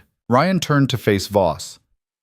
If the evidence is false, you should welcome the opportunity to disprove it in court. The evidence is irrelevant. This case is about intellectual property theft, not HR complaints. It's absolutely relevant. It goes to Aldrich's credibility and motive for targeting my client. Westbrook held up a hand. Mr. Voss, is it Helix's position that Dr. Aldrich's professional conduct is not relevant to his testimony? Voss hesitated, clearly realizing the trap. Your Honor, we're not disputing that Ms. Moss can testify. We're disputing the necessity of immunity. She's not at legal risk for providing truthful testimony. Unless Helix retaliates against her, Ryan said, which, according to these documents, is exactly what they do to anyone who speaks out. Alleged documents, Voss corrected. Westbrook looked at Jennifer in the gallery. Ms. Moss, would you approach? Jennifer stood slowly and walked to the witness box. She looked terrified. Ms. Moss, I've read Mr. Carter's motion. Is it true that you compiled these HR complaints during your employment at Helix? Yes, Your Honor. Jennifer's voice was barely audible. And is it true that Helix terminated your employment after you raised concerns about Dr. Aldrich? Yes. Are you willing to testify about these matters if granted immunity from retaliation? Jennifer glanced at Voss, who was staring at her with cold fury, then back at Westbrook. Yes, Your Honor. I'm willing to testify. Westbrook nodded. Mr. Voss, does Helix intend to take any legal action against Ms. Moss for her testimony? Voss stood. Your Honor, Helix respects the judicial process. However, We reserve the right to pursue civil remedies if Ms. Moss violates her confidentiality agreement. In other words, you'll sue her if she testifies. We'll enforce our legal rights, Your Honor. Westbrook's expression hardened. Mr. Voss, let me be very clear. If Helix takes any action, legal or otherwise, against Miss Moss as a result of her testimony in this case, I will hold your client in contempt and refer the matter to the bar for sanctions. Ms. Moss is under this court's protection. Do you understand? Voss's jaw tightened. Yes, Your Honor. Good. Miss Moss, you're granted immunity. Mr. Carter, you may call her as a witness. Ryan let out a breath he didn't know he'd been holding. Thank you, Your Honor. Don't thank me yet. Trial starts Monday. I expect both sides to be prepared. Outside the courtroom, Jennifer approached Ryan. She looked shaken but resolute. That was terrifying, she said. You did great. I almost ran. But you didn't. That's what matters. Jennifer managed a weak smile. So what happens now? Now we prep your testimony. We go through every document, every complaint, every piece of evidence until you can recite it in your sleep. When? Ryan checked his watch. Right now, if you're available. I don't have anywhere else to be. They spent the rest of Saturday and all of Sunday preparing. Jennifer walked Ryan and Lena through 5 years of documentation, explaining the context behind each complaint. By Sunday night, Ryan had a clear picture of Aldrich's systematic abuse. He also had a strategy. On Monday morning, they wouldn't just defend Lena against theft charges. They'd put Aldrich and Helix on trial for years of corruption. Sunday evening, Ryan sat in his apartment while Sophie did homework at the kitchen table. His opening statement was finally done. Not perfect, but honest. Real. Sophie looked up from her math worksheet. Big day tomorrow? Yeah. Are you ready? Ryan thought about Voss's resources, Aldrich's credibility, and all the ways this could still go wrong. I don't know, he admitted, but I'm going to try. Sophie smiled. That's all you can do, Dad. When'd you get so smart? I've always been smart. You just don't notice because you're busy.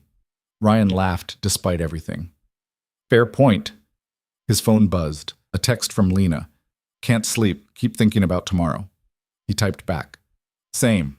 But we're as ready as we're going to be. What if it's not enough? Then we lose. But we go down fighting. I'm scared. Me too. Thanks for being honest. Always. Ryan set down his phone and looked at his daughter, bent over her homework with fierce concentration, at his apartment with its peeling paint and secondhand furniture, at the life he'd built from the ruins of his old one. Tomorrow, he'd walk into that courtroom and face down one of the most powerful corporations in the state. He'd cross-examine expert witnesses, present complex evidence, and argue for justice against impossible odds. And he'd probably fail. But Sophie was right. All he could do was try. Ryan opened his laptop one last time, reviewing his notes. The opening statement stared back at him. This case is about power. About what happens when powerful people decide someone is inconvenient. About a young woman who dared to say no and paid the price for her integrity. Helix Corporation wants you to believe Lena Brooks is a thief, but the only thing she's stolen is the right to pursue her dreams without permission from people who wanted to control her. We're going to show you the truth. And the truth is this. Lena Brooks is not the villain in this story. She's just the one who refused to disappear. Ryan closed the laptop. Tomorrow, the real fight would begin. He tucked Sophie into bed, listened to her talk about fractions and playground politics, and held on to the normalcy of it. Because after tomorrow, nothing would be normal again. Dad? Sophie's voice was sleepy. Yeah, kiddo? Win or lose, I'm proud of you. Ryan's throat tightened. Thanks, Soph. You're the best. So are you. He turned off her light and stood in the doorway for a moment, watching her settle into sleep. Then he went to his own room and tried to do the same. Sleep came fitfully, filled with dreams of courtrooms and juries and Voss's cold smile. When the alarm went off at 5 a.m., Ryan was already awake. Trial day had arrived. Ryan stood outside the courtroom at 8:45 a.m., trying to remember how to breathe normally. His suit, the only one he owned, felt too tight across the shoulders. He'd bought it 7 years ago for Anna's funeral and hadn't worn it since. The fabric still smelled faintly of mothballs. Lena arrived moments later looking pale but determined. She'd traded her usual jeans for a simple navy dress that made her look younger than she was. "Ready?" Ryan asked. "No. You?" "Not even close." They shared a grim smile. Jennifer Moss appeared from around the corner, clutching a folder to her chest like a shield. "I'm here. I showed up." "Thank you," Ryan said. That took courage. Or stupidity, still deciding which. Jennifer glanced at the courtroom doors. "Is he in there?" "Aldrich?" "Probably." "I haven't seen him since the day they fired me." Her voice shook slightly. "He looked right through me like I didn't exist." "Today he's going to have to look at you while you tell the truth," Ryan said. "That's something." The bailiff opened the courtroom doors. "We're ready for you."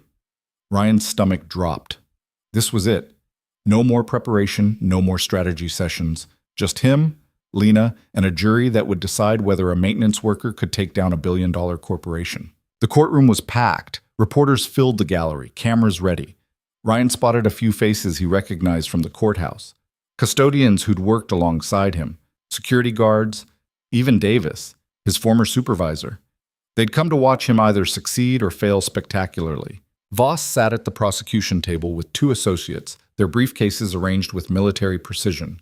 Behind them, in the first row of the gallery, sat Marcus Aldrich. Tall, distinguished, silver hair perfectly styled. He looked like someone's idea of what a genius should look like. He also looked supremely confident. Ryan and Lena took their seats at the defense table. The wood was scarred from decades of use, worn smooth by countless defendants who'd sat exactly where they were sitting now. "All rise." Judge Westbrook entered, her robes billowing. The courtroom stood as one. "Be seated. We're here for trial in the matter of Helix Corporation versus Lena Brooks, case number CV-2024-8847. Westbrook's voice carried authority that silenced the murmuring crowd. "Counsel, are you ready to proceed?" Voss stood. "The plaintiff is ready, Your Honor." Ryan stood, his legs steadier than he'd expected. "The defense is ready, Your Honor." "Very well. Bailiff, bring in the jury." 12 people filed into the jury box. Ryan had spent hours studying their questionnaires, trying to find allies among strangers. There was a retired teacher, 2 engineers, a small business owner, a nurse, a grad student, and 6 others whose lives and biases would determine Lena's fate. They looked skeptical. Ryan didn't blame them. "Ladies and gentlemen," Westbrook addressed the jury, "thank you for your service. We'll begin with opening statements. Mr. Voss, you may proceed." Voss stood and buttoned his suit jacket in one smooth motion. He approached the jury box like he owned it. "Members of the jury, this case is about trust, about the bond between an employer and an employee, about what happens when that trust is violated in the most fundamental way." His voice was smooth, confident. Lena Brooks came to Helix Corporation as a young engineer with promise. Helix gave her an opportunity, training, resources, access to cutting-edge technology, and in return, Ms. Brooks stole from them. Ryan watched the jury. A few nodded slightly. "The evidence will show that Ms. Brooks developed the core technology for her company, Neural Green, while employed at Helix. She used company computers, company time, and company data to build a product she then claimed as her own." Voss gestured to a display screen showing Neural Green's logo. "She lied to investors, telling them she'd developed this technology independently. She lied to the patent office. And when Helix discovered the theft, she lied again, claiming she was the victim of persecution." Voss turned to look at Lena. "The defense will try to distract you with stories about workplace conflicts and difficult supervisors. They'll paint Ms. Brooks as an innocent victim of corporate bullying, but the facts don't lie. The code doesn't lie. And by the end of this trial, you'll see clearly that Lena Brooks is not a victim. She's a thief." He sat down. The jury looked convinced. Ryan's turn. He stood slowly, acutely aware of every eye in the courtroom watching him. He walked to the jury box, his opening statement memorized but feeling inadequate now that the moment had arrived. "This case is about power," Ryan began. His voice sounded stronger than he felt. "About what happens when powerful people decide someone is inconvenient. About a young woman who dared to say no and paid the price for her integrity." He paused, letting the words settle. "Mr. Voss told you this case is about trust. He's right. But the trust that was broken wasn't between Lena and Helix. It was between an employee and a supervisor who demanded she weaponize her research, between a talented engineer and a company that wanted to own not just her work, but her future. Ryan glanced at his notes, then set them aside. Lena Brooks graduated from MIT with a degree in environmental engineering. Her thesis, written 3 years before she ever heard of Helix Corporation, was about using machine learning to predict soil contamination. That work is public record. Anyone can read it. And if you do, you'll see that everything Helix claims she stole was already hers. One of the jurors, the grad student, leaned forward slightly. Helix will show you emails and server logs and technical documents. They'll make it look complicated because complexity creates doubt. But strip away the jargon, and the truth is simple. Lena built something extraordinary on her own time, with her own resources. When her supervisor, Dr. Marcus Aldrich, tried to force her to turn that work into a surveillance weapon, she refused, she quit, and she pursued her dream. Ryan met the eyes of the retired teacher. That's not theft, that's ambition, that's integrity, and Helix can't forgive her for it. He walked back to his table. The defense will show you evidence of Dr. Aldrich's pattern of retaliation against employees who defy him. We'll show you the timeline proving Lena's work existed long before Helix. And we'll show you that the only thing Lena Brooks is guilty of is refusing to let powerful men control her. Ryan sat down. Lena gave him a small nod. Westbrook addressed the jury. Thank you, counsel. Mr. Voss, call your first witness. The plaintiff calls Dr. Marcus Aldrich. Aldrich stood and walked to the witness stand with the easy confidence of someone who'd testified dozens of times. He placed his hand on the Bible, swore to tell the truth, and settled into the chair like he was sitting down for a friendly conversation. Voss approached. Dr. Aldrich, please state your position at Helix Corporation. I'm the chief algorithm architect. I oversee all machine learning development and implementation. And in that capacity, did you supervise Lena Brooks during her employment? I did. She was assigned to my team in August 2021. What were her responsibilities? She worked on predictive analytics for logistics optimization, specifically developing algorithms to forecast supply chain disruptions. Voss pulled up a technical diagram. Is this an example of Ms. Brooks' work at Helix? Aldrich studied it. Yes. This is a neural network architecture she developed for our logistics platform.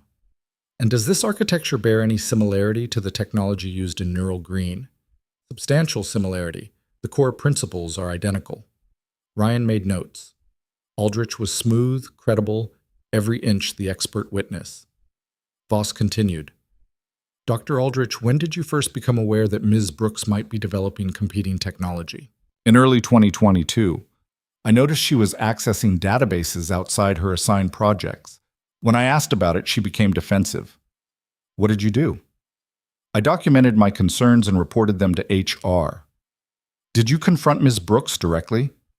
I tried to discuss it professionally. I suggested she focus on her assigned work. She interpreted that as hostility. Voss nodded sympathetically. Did Ms. Brooks' behavior change after your conversation? She became increasingly withdrawn, started working odd hours, and then she resigned abruptly in May 2022. Did she give a reason for resigning? She claimed philosophical differences with the company's mission. But shortly after leaving, we discovered she'd founded Neural Green using technology remarkably similar to what she'd developed at Helix. What was your reaction? Aldrich's expression turned sorrowful. Disappointment. I'd mentored Lena, invested time in her development. To see her repay that with theft was disheartening. Ryan watched the jury. Several looked sympathetic. Voss concluded. No further questions, Your Honor. Westbrook turned to Ryan. Cross-examination, Mr. Carter? Ryan stood. This was the moment. He approached the witness stand holding Aldrich's personnel file. Dr. Aldrich, you testified that you mentored Ms. Brooks. Is that correct? Yes. And how many other engineers have you mentored during your time at Helix? Aldrich hesitated. I'm not sure of the exact number. More than 10? Probably. More than 20? Possibly. Ryan pulled out Jennifer's documentation. According to HR records, you've supervised 43 engineers over the past 5 years. Is that accurate? If the records say so. And of those 43, how many are still employed at Helix? Aldrich shifted slightly. I don't track retention rates. Let me help you. 15. That means 28 engineers left Helix after working under your supervision. Does that sound right? Turnover is normal in tech. 28 out of 43 is a 65% turnover rate. Is that normal? Voss stood. Objection. Relevance. Your Honor, goes to witness credibility and pattern of behavior, Ryan said. I'll allow it. Answer the question, Dr. Aldrich. Aldrich's jaw tightened. Tech workers change jobs frequently. It's industry standard. Were any of those departures contentious? I wouldn't characterize them that way. Ryan approached with a document. Did you supervise an engineer named Adrian Chen? Yes. And did Mr. Chen leave Helix in June 2022? I believe so. Were you and Mr. Chen on good terms when he left? We had professional disagreements. Did you block his promotion 3 months before he resigned? I recommended against promotion based on performance concerns. Did you also contact 3 companies where Mr. Chen had interviewed and expressed those performance concerns? Aldrich went very still. I may have provided references. Unsolicited references to companies that hadn't asked for them? I was being thorough. Or were you making sure Mr. Chen couldn't find work after defying you? Objection. Voss was on his feet. Counsel is testifying. Withdrawn. Ryan pulled out another file. Dr. Aldrich, do you know Sarah Kim? She was an engineer at Helix, yes. Did she file a complaint against you in 2021? Aldrich's expression hardened. She filed a complaint that was investigated and deemed unfounded. The complaint alleged you created a hostile work environment after she refused to work on a military project. Is that accurate? Ms. Kim had performance issues that predated any project assignments. Did those performance issues appear in any review prior to her refusing the military project? Silence. Dr. Aldrich, please answer the question. I don't recall the specific timeline. Ryan handed him a document. This is Ms. Kim's performance review from 2 months before the incident. It rates her as exemplary and recommends her for promotion. Do you remember writing this? Aldrich barely glanced at it. If my signature is on it, I wrote it. So Ms. Kim went from exemplary to having performance issues in the span of 2 months. What changed? She became difficult to work with. Or she refused to do what you wanted and you punished her for it. Objection. Sustained. Mr. Carter, ask questions. Don't make accusations. Ryan nodded. Dr. Aldrich, how many complaints have been filed against you with HR in the past 5 years? I'm not aware of any official complaints. Ryan handed a thick folder to the bailiff. Your Honor, I'd like to enter Defense Exhibit A, documentation of 17 formal complaints filed against Dr. Aldrich between 2019 and 2024. The courtroom erupted in murmurs. Voss shot to his feet. Your Honor, we were not provided with this evidence in discovery. We received it 3 days ago from a former HR employee, Ryan said. We filed it immediately upon receipt. Westbrook examined the folder. I'll allow it. Continue, Mr. Carter. Ryan turned back to Aldrich. 17 complaints, all alleging retaliation, hostile work environment, or abuse of authority. Were any of these complaints investigated? HR handles internal matters. That's not what I asked. Were they investigated? Some may have been reviewed. And what were the results of those reviews? I was never disciplined, if that's what you're asking, because Helix decided you were too valuable to lose, even though you were systematically destroying the careers of anyone who disagreed with you. Objection. Sustained. Ryan pressed on. Let's talk about Lena Brooks specifically. You testified that you tried to discuss her work professionally. What exactly did you say in those discussions? I asked her to focus on assigned projects. Ryan pulled up an email. Is this an email from you to Ms. Brooks dated May 10th, 2022? Aldrich studied the screen. It appears to be. Would you read the highlighted portion aloud? Aldrich's voice was flat. This is not a request. You will complete the battlefield monitoring prototype by end of month. Failure to comply will result in performance review and potential termination.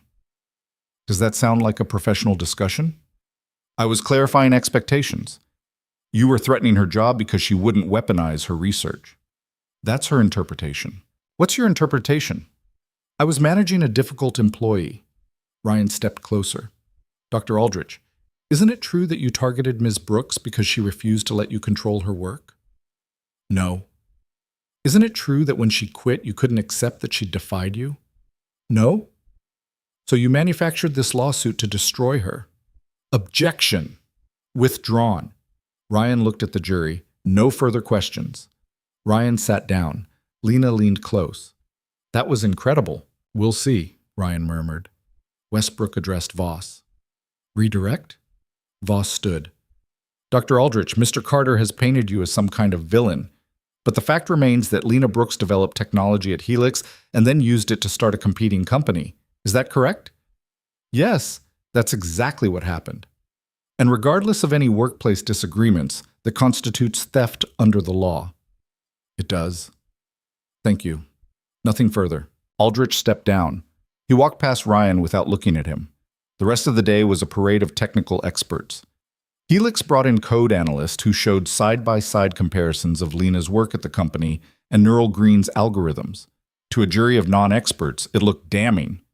Ryan cross-examined each witness, forcing them to admit they couldn't prove the code was identical, only similar. But similarity wasn't theft, not when Lena could prove her work predated Helix. By 5 o'clock, Westbrook called a recess. We'll resume tomorrow at 9, court adjourned. Ryan gathered his notes, exhausted. Lena looked shell-shocked. How do you think it went? She asked. Better than it could have. Worse than I hoped. That's helpful. I'm being honest. Jennifer approached them. You were amazing in there, the way you went after Aldrich. It's not enough, Ryan interrupted. The jury heard technical testimony all afternoon that made you look guilty. We need to shift the narrative. How? Your testimony. Tomorrow we put you on the stand and tell your story. Make them see you as a person, not just a defendant. Lena went pale. I'm terrible at public speaking. You don't need to be polished. You need to be truthful. Ryan met her eyes. Tell them about your research at MIT, about why you built Neural Green, about what Aldrich tried to make you do. What if I mess up? Then we recover. But Lena, right now the jury only knows you as a name on a lawsuit. Tomorrow, they need to know who you are. She nodded slowly. Okay, I'll do it. Good. Meet me at 7 tomorrow. We'll prep. Outside, the city was dark and cold. Ryan drove home with his mind racing through tomorrow's strategy. They'd survived day 1, but barely. Sophie was waiting up when he got home, pretending to do homework but clearly just waiting for him. How'd it go? She asked immediately. Long, complicated. Did you win? It's not over yet, kiddo. Trials take time. But you did good? Ryan thought about Aldrich's confident testimony, the jury's skeptical faces, all the ways this could still fall apart. I tried, he said finally. Sophie grinned. Then you're already winning. Ryan pulled her into a hug. When'd you get so smart?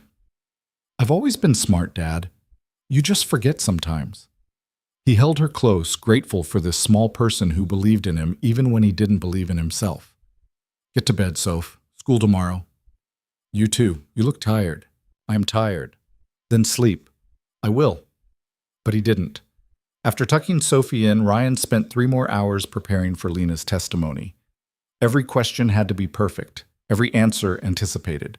He couldn't afford mistakes. At midnight, his phone buzzed. A text from Lena. Can't sleep, keep replaying today. Ryan typed back, same. But you did great just being there. Tomorrow we tell your story. What if they don't believe me? Then we make them see the truth anyway. That's all we can do. I'm scared. Me too. But we're in this together.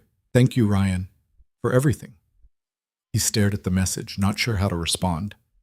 Finally, he typed, Get some rest. Tomorrow's important. You too. Ryan set down his phone and rubbed his eyes. Tomorrow, they'd put Lena on the stand. She'd tell the jury about her research, her dreams, her refusal to compromise her principles. And either they'd believe her, or they wouldn't. Ryan opened his laptop one last time, reviewing his direct examination outline. The questions were solid, designed to let Lena tell her story in her own words. But questions were only half the battle. Voss's cross-examination would be brutal, designed to tear apart her credibility and paint her as a liar. Ryan would have to prepare her for that, make her ready for the attack. He worked until 2 in the morning, then finally forced himself to bed. Sleep came in fragments, interrupted by dreams of courtrooms and juries and Aldrich's cold smile. When the alarm went off at 5:30, Ryan felt like he'd been awake all night, because in a way, he had been. Day 2 was waiting, and with it, the testimony that would make or break their case. Ryan showered, dressed, and left before Sophie woke up. Another note on the counter, another morning of being an absent father for a case that was consuming his life. He met Lena at a coffee shop near the courthouse. She looked terrible, dark circles, trembling hands, the kind of exhaustion that came from fear rather than lack of sleep. "I can't do this," she said immediately. "Yes, you can." "You don't understand. I get anxious in front of people. I freeze." "You won't freeze. I'll be right there asking you questions. Just answer honestly." "What if Voss destroys me on cross?" "He'll try. But we've prepared for his attacks. You know your story better than anyone." Lena stared into her coffee. "This is going to change everything, isn't it? Win or lose, my life will never be the same." Ryan couldn't argue with that. "No, it won't." "Do you regret it? Standing up in that courtroom?" He thought about Sophie, about the apartment he could barely afford, about the simple life he'd built from the ruins of his old one. "No," he said finally. "I don't regret it." "Even if we lose?" "Even then, because some fights are worth having, even when the odds are impossible." Lena managed a small smile. "You're a good man, Ryan Carter." "I'm a desperate man doing the best I can. There's a difference. Not from where I'm sitting." They spent the next hour reviewing her testimony one more time. Then they walked to the courthouse together, ready to face whatever came next. The courtroom was even more packed than yesterday. Word had spread about Aldrich's cross-examination. People wanted to see if the janitor-turned-lawyer could actually pull this off. Ryan took his seat at the defense table. Lena sat beside him, her hands clasped so tightly her knuckles were white. "All rise." Judge Westbrook entered. The jury filed in, and the second day of trial began. Voss called 2 more expert witnesses, each one reinforcing Helix's narrative of theft and deception. Ryan cross-examined them, chipping away at their certainty, but the damage was done. Then it was the defense's turn. The defense calls Lena Brooks. Lena stood on shaking legs and walked to the witness stand. She placed her hand on the Bible, swore to tell the truth, and sat down. Ryan approached. "Miss Brooks, please tell the jury about your educational background." Lena's voice was quiet but steady. "I graduated from MIT in 2020 with a dual degree in computer science and environmental engineering." "Why did you choose that field?" "Because I wanted to solve real problems: climate change, pollution, environmental degradation. These are crises that need innovative solutions." Ryan pulled up her thesis on the screen. "Is this your undergraduate thesis?" "Yes." "What was it about?" "Using machine learning to predict soil contamination patterns. The idea was to help farmers and environmental agencies prevent pollution before it spread." "When did you write this?" "My junior and senior year, 2019 to 2020. "Before you'd ever heard of Helix Corporation?" "Yes. I'd never even applied to Helix when I was working on this." Ryan walked her through her research, letting her explain in her own words how she'd developed the algorithms that would eventually become Neural Green. The jury listened, some of them nodding. "What happened after graduation?" Ryan asked. "I tried to find funding for my research, but environmental tech wasn't attractive to investors. I applied to dozens of companies and got nowhere." Lena's voice grew stronger. "I had student loans, bills. I needed work. So when Helix offered me a job, I took it." "Did you know Helix was a defense contractor?" "Not until the interview. By then I was desperate enough not to care." "What did you work on at Helix?" "Logistics algorithms, supply chain optimization, nothing related to my environmental research." "Did that change?" Lena's expression darkened. "In March 2022, Dr. Aldrich showed me a Defense Department contract. They wanted a surveillance system that could track enemy movements through agricultural patterns." "What did you think?" "I thought it was everything I'd been trying to avoid. My research was supposed to help people, not hurt them." "What did you tell Dr. Aldrich?" "I said no, I wouldn't do it." "How did he respond?" "He said it wasn't a request." Ryan let that hang in the air. What happened next? He kept pushing, kept insisting I had to complete the project. When I refused, he started making my life difficult, reassigning my work, criticizing everything I did, making it clear that if I didn't comply, there would be consequences. So you quit? I quit, and I started building neural green using my original research from MIT, everything I'd dreamed about for years. Ryan pulled up her GitHub repository. Is this your code for neural green? Yes. And when did you make your first commit? August 8th, 2020, over a year before I worked at Helix. The jury stirred. Ryan saw a few exchange glances. Ms. Brooks, did you steal anything from Helix Corporation? No. Everything in Neural Green came from my own work, my own time, my own research. No further questions. Ryan sat down. Lena looked at him with desperate hope. Then Voss stood up, and the real battle began. Voss stood and buttoned his jacket with deliberate slowness. He approached the witness stand like a predator circling prey, his expression pleasant, but his eyes calculating. Ms. Brooks, he began, his voice smooth, you've painted quite a picture of yourself as a victim. Let's examine that picture more closely, shall we?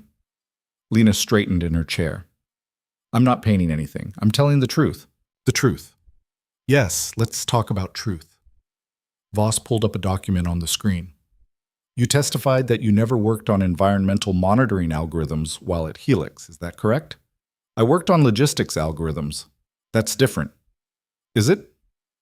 This is an email you sent to Dr. Aldrich on February 18, 2022. Would you read the highlighted portion? Lena's face went pale as she read silently. I was asking about applying predictive models to supply chain sustainability. That's not the same as, you wrote, and I quote, what if we could use environmental data points to predict disruptions? Isn't that exactly what Neural Green does? The concept is similar, but the implementation is completely different. Similar concepts, Ms. Brooks. That's all Helix needs to prove ownership. Voss moved closer. You also testified that you built Neural Green entirely from your MIT research. But that research was theoretical, wasn't it? It was a working prototype. A prototype that couldn't scale to commercial use without significant refinement. I refined it on my own time, using knowledge you gained at Helix. Using knowledge I gained everywhere. That's how learning works. Voss smiled. So you admit that your time at Helix contributed to Neural Green's development? Ryan stood. Objection. Counsel is twisting the witness's words. Overruled. The witness can clarify. Lena took a breath. Working at Helix taught me about real-world implementation challenges. But the core technology, the algorithms, the architecture, the innovation, that was all mine from MIT. Convenient that you can't prove where one ends and the other begins. Voss pulled up another document. Ms. Brooks, you claim Dr. Aldrich pressured you to work on military applications. But isn't it true that you applied to Helix specifically because of their defense contracts? No, I applied because I needed a job. Yet in your cover letter, you wrote that you were excited to contribute to cutting-edge applications of machine learning. You knew Helix worked on defense projects. I knew they did lots of things. I didn't know they'd try to force me into weapons development. Force you? Or did they simply assign you work that you found inconvenient to your plans to start a competing company? That's not what happened. Then explain this. Voss showed the jury a calendar. You registered Neural Green as a company on April 3rd, 2022. But you didn't resign from Helix until May 20th. That's 7 weeks of overlap, Ms. Brooks. 7 weeks where you were planning your company while still collecting a paycheck from Helix. Lena's hands gripped the armrests. I registered the company in preparation for leaving. I didn't do any work on it until after I quit. You expect us to believe you spent 7 weeks planning a company without thinking about it during work hours? Without using any knowledge from your position? I expect you to look at the evidence. My code commits don't start until after I left Helix. Code commits can be backdated. Not on GitHub. The timestamps are cryptographically verified. Voss's expression flickered with annoyance. He changed tactics. Let's talk about your relationship with Dr. Aldrich. You've characterized him as a vindictive bully. But isn't it true that he gave you positive performance reviews? Early on, yes. And recommended you for a raise? Before I refused to work on his project. Or before he discovered you were planning to steal company technology. Objection! Ryan was on his feet. Assumes facts, not in evidence. Sustained. Mr. Voss, rephrase. Voss nodded. Ms. Brooks, when did your relationship with Dr. Aldrich deteriorate? When I refused to weaponize my research. Your research. You keep saying that, but you developed those algorithms while employed by Helix, didn't you? I developed refinements while employed by Helix. The foundation was mine. Refinements paid for by Helix. Time paid for by Helix. Resources provided by Helix. Voss turned to the jury.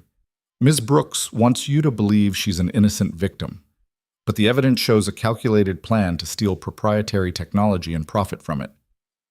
That's a lie. Lena's voice rose. I built Neural Green to help people, to solve real environmental problems. Helix wanted to turn it into a weapon, and when I refused, they tried to destroy me. Or you tried to destroy them by stealing their work. It was never their work. The outburst hung in the air. Voss smiled slightly. No further questions, Your Honor. Lena looked shaken as she left the stand. Ryan met her eyes, trying to convey confidence he didn't feel. Voss had landed some solid hits. The jury looked uncertain. The defense calls Jennifer Moss, Ryan announced. Jennifer walked to the stand, her nervousness visible. She was sworn in and sat down, avoiding Aldrich's gaze from the gallery. Ryan approached gently. Ms. Moss, what was your position at Helix Corporation? I was a senior HR coordinator. I worked there for 8 years. What were your responsibilities? Managing employee relations, handling complaints, conducting workplace investigations. And in that capacity, did you ever receive complaints about Dr. Marcus Aldrich? Jennifer took a breath. Yes, multiple complaints over 5 years. How many complaints? 17 formal written complaints. Probably twice that many informal concerns. A murmur ran through the courtroom. What were the nature of these complaints? Retaliation, mostly. Employees who disagreed with Dr. Aldrich or refused his directives found themselves reassigned to menial work, blocked from promotions, or pushed out entirely.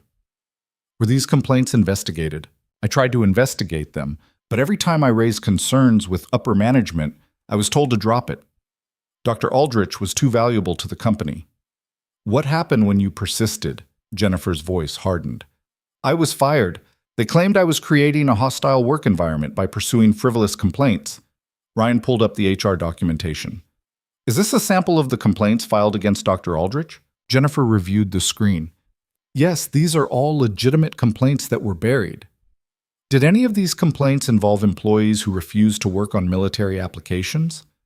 3 of them specifically mentioned being pressured to work on defense projects they found ethically problematic. What happened to those employees? 2 were fired. 1 quit after being systematically harassed. Ryan let that sink in. Ms. Moss, based on your experience, does Lena Brooks' description of her treatment by Dr. Aldrich match a pattern you've seen before? Objection. Calls for speculation. Your Honor, Ms. Moss is an expert on workplace behavior at Helix based on 8 years of direct experience. I'll allow it. Answer the question, Ms. Moss. Jennifer looked directly at the jury. Yes. Lena's experience is textbook Aldrich retaliation. An employee defies him, he makes their life unbearable, and then he ensures they can't work anywhere else. Thank you. No further questions. Voss approached Jennifer like she was contaminated. Ms. Moss, you were fired from Helix for cause, is that correct? I was fired for doing my job. Your job wasn't to harass senior management with baseless accusations, was it? The accusations weren't baseless. Yet no action was ever taken against Dr. Aldrich. Doesn't that suggest these complaints were unfounded? It suggests the company values profit over people. Or it suggests you had an agenda. Voss pulled up a document. Isn't it true that you applied for Dr. Aldrich's position and were rejected? Jennifer's expression flickered. I applied for a promotion, yes. A promotion that would have required Dr. Aldrich to be removed. And when that didn't happen, you began compiling complaints against him. That's not how it happened. Isn't it? You wanted his job, didn't get it, and now you're here trying to destroy his reputation. I'm here telling the truth about a man who's ruined dozens of careers. Your truth, Ms. Moss. Colored by resentment and ambition. Ryan stood. Objection. Argumentative. Sustained. Move on, Mr. Voss. Voss shrugged. Nothing further. Jennifer stepped down, her face flushed. Ryan caught her eye and nodded his thanks. The rest of the afternoon was a war of experts and counter-experts, each side presenting technical testimony that the jury struggled to follow. By the time Westbrook called recess for the day, everyone looked exhausted. Outside the courtroom, Lena pulled Ryan aside. How bad is it? It's not over yet. That's not an answer. Ryan rubbed his face. Voss landed some good punches, but Jennifer's testimony helped establish the pattern. Tomorrow, closing arguments. That's where we win or lose. No pressure. Yeah, no pressure. That night, Ryan sat at his kitchen table long after Sophie went to bed, drafting his closing argument. He rewrote it 5 times, each version feeling inadequate. How do you distill a week of testimony into a few minutes that would change minds? At midnight, his phone rang. Lena. I can't stop thinking about what Voss said, she said without preamble. About me planning this whole thing while at Helix. He's creating doubt. That's his job. But what if the jury believes him? Then we lose. But Lena, you told the truth. That's all you can do. What if truth isn't enough? Ryan thought about Anna's medical bills, about the system that had crushed them despite doing everything right, about how many times truth hadn't been enough. Then we live with it, he said finally, but we don't give up before the fight's over. Lena was quiet for a moment. Thank you, Ryan, for everything, whatever happens tomorrow. We're not done yet. I know, but just in case we don't get another chance, thank you. You gave me something nobody else would. You gave me a chance to fight back. After hanging up, Ryan stared at his closing argument. Then he deleted everything and started over. This time, he wrote from the heart. The courtroom was packed for closing arguments. Ryan had barely slept, running on coffee and adrenaline. Lena sat beside him, composed but pale. Judge Westbrook addressed the jury. Ladies and gentlemen, you've heard all the evidence. Now counsel will present closing arguments. Mr. Voss, you may proceed. Voss stood, confident as ever. Members of the jury, this case has been complicated by emotion and distraction, but at its core, the facts are simple. Lena Brooks worked for Helix Corporation. While there, she developed technology using company resources. She then took that technology and started a competing company. That is theft, plain and simple. He walked along the jury box. The defense wants you to believe this is about workplace conflicts and corporate bullying, but those are smokescreens. Even if every allegation about Dr. Aldrich were true, and they're not, it wouldn't change the fundamental fact that Ms. Brooks stole proprietary technology. Voss pulled up the technical comparisons. Look at the evidence. The algorithms are nearly identical. The implementation is similar. The timeline shows overlap. Ms. Brooks had means, motive, and opportunity. She took what didn't belong to her and built a company on stolen foundations. He turned to face the jury directly. I know Mr. Carter has told you a compelling story about a young woman standing up to a powerful corporation. And maybe you want to believe that story. But wanting something to be true doesn't make it true. The evidence shows theft. Your job is to follow the evidence, not your emotions. Voss returned to his seat. Helix Corporation asks you to hold Ms. Brooks accountable, to send a message that intellectual property rights matter, that companies can't be robbed just because the thief has a sympathetic story. Thank you. The jury looked convinced. Ryan's stomach sank. Westbrook nodded to him. Mr. Carter, your closing argument. Ryan stood. His notes sat on the table, but he didn't look at them. He walked to the jury box and met their eyes. Mr. Voss is right about one thing, Ryan began. This case is about following the evidence, so let's follow it. Lena Brooks wrote her MIT thesis in 2020, a full year before she ever heard of Helix Corporation. That thesis contains the core algorithms that would become Neural Green. You've seen it. It's public record. Anyone can verify it. He pulled up Lena's GitHub repository. Her first code commit for Neural Green is dated August 2020, cryptographically time-stamped. Can't be faked. That's more than a year before Helix. The evidence doesn't show theft. It shows innovation that predates any connection to Helix Corporation. Ryan walked along the jury box. But this case isn't really about code, is it? It's about power. About what happens when someone with power decides you're a problem. Dr. Aldrich wanted Lena to turn her environmental research into a weapon. She refused. And for that refusal, he spent 2 years trying to destroy her. He gestured to Jennifer's documentation. You heard testimony about 17 formal complaints against Aldrich, 17 employees who crossed him and paid the price. Lena is just the latest in a long line of people he's tried to erase. Ryan's voice grew stronger. Helix Corporation has unlimited resources. They've spent millions on this lawsuit.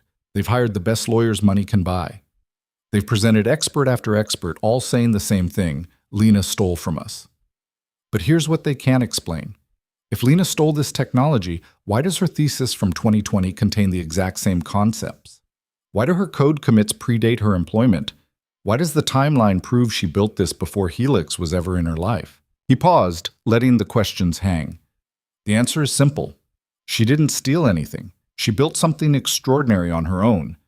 And when powerful people tried to take it from her, she refused. That's not theft. That's courage. Ryan turned to face the jury fully. Mr. Voss told you to follow the evidence instead of your emotions. I'm asking you to do both. Because the evidence supports Lena. And your emotions, your sense of fairness, of justice, of what's right, they should support her too. He took a breath.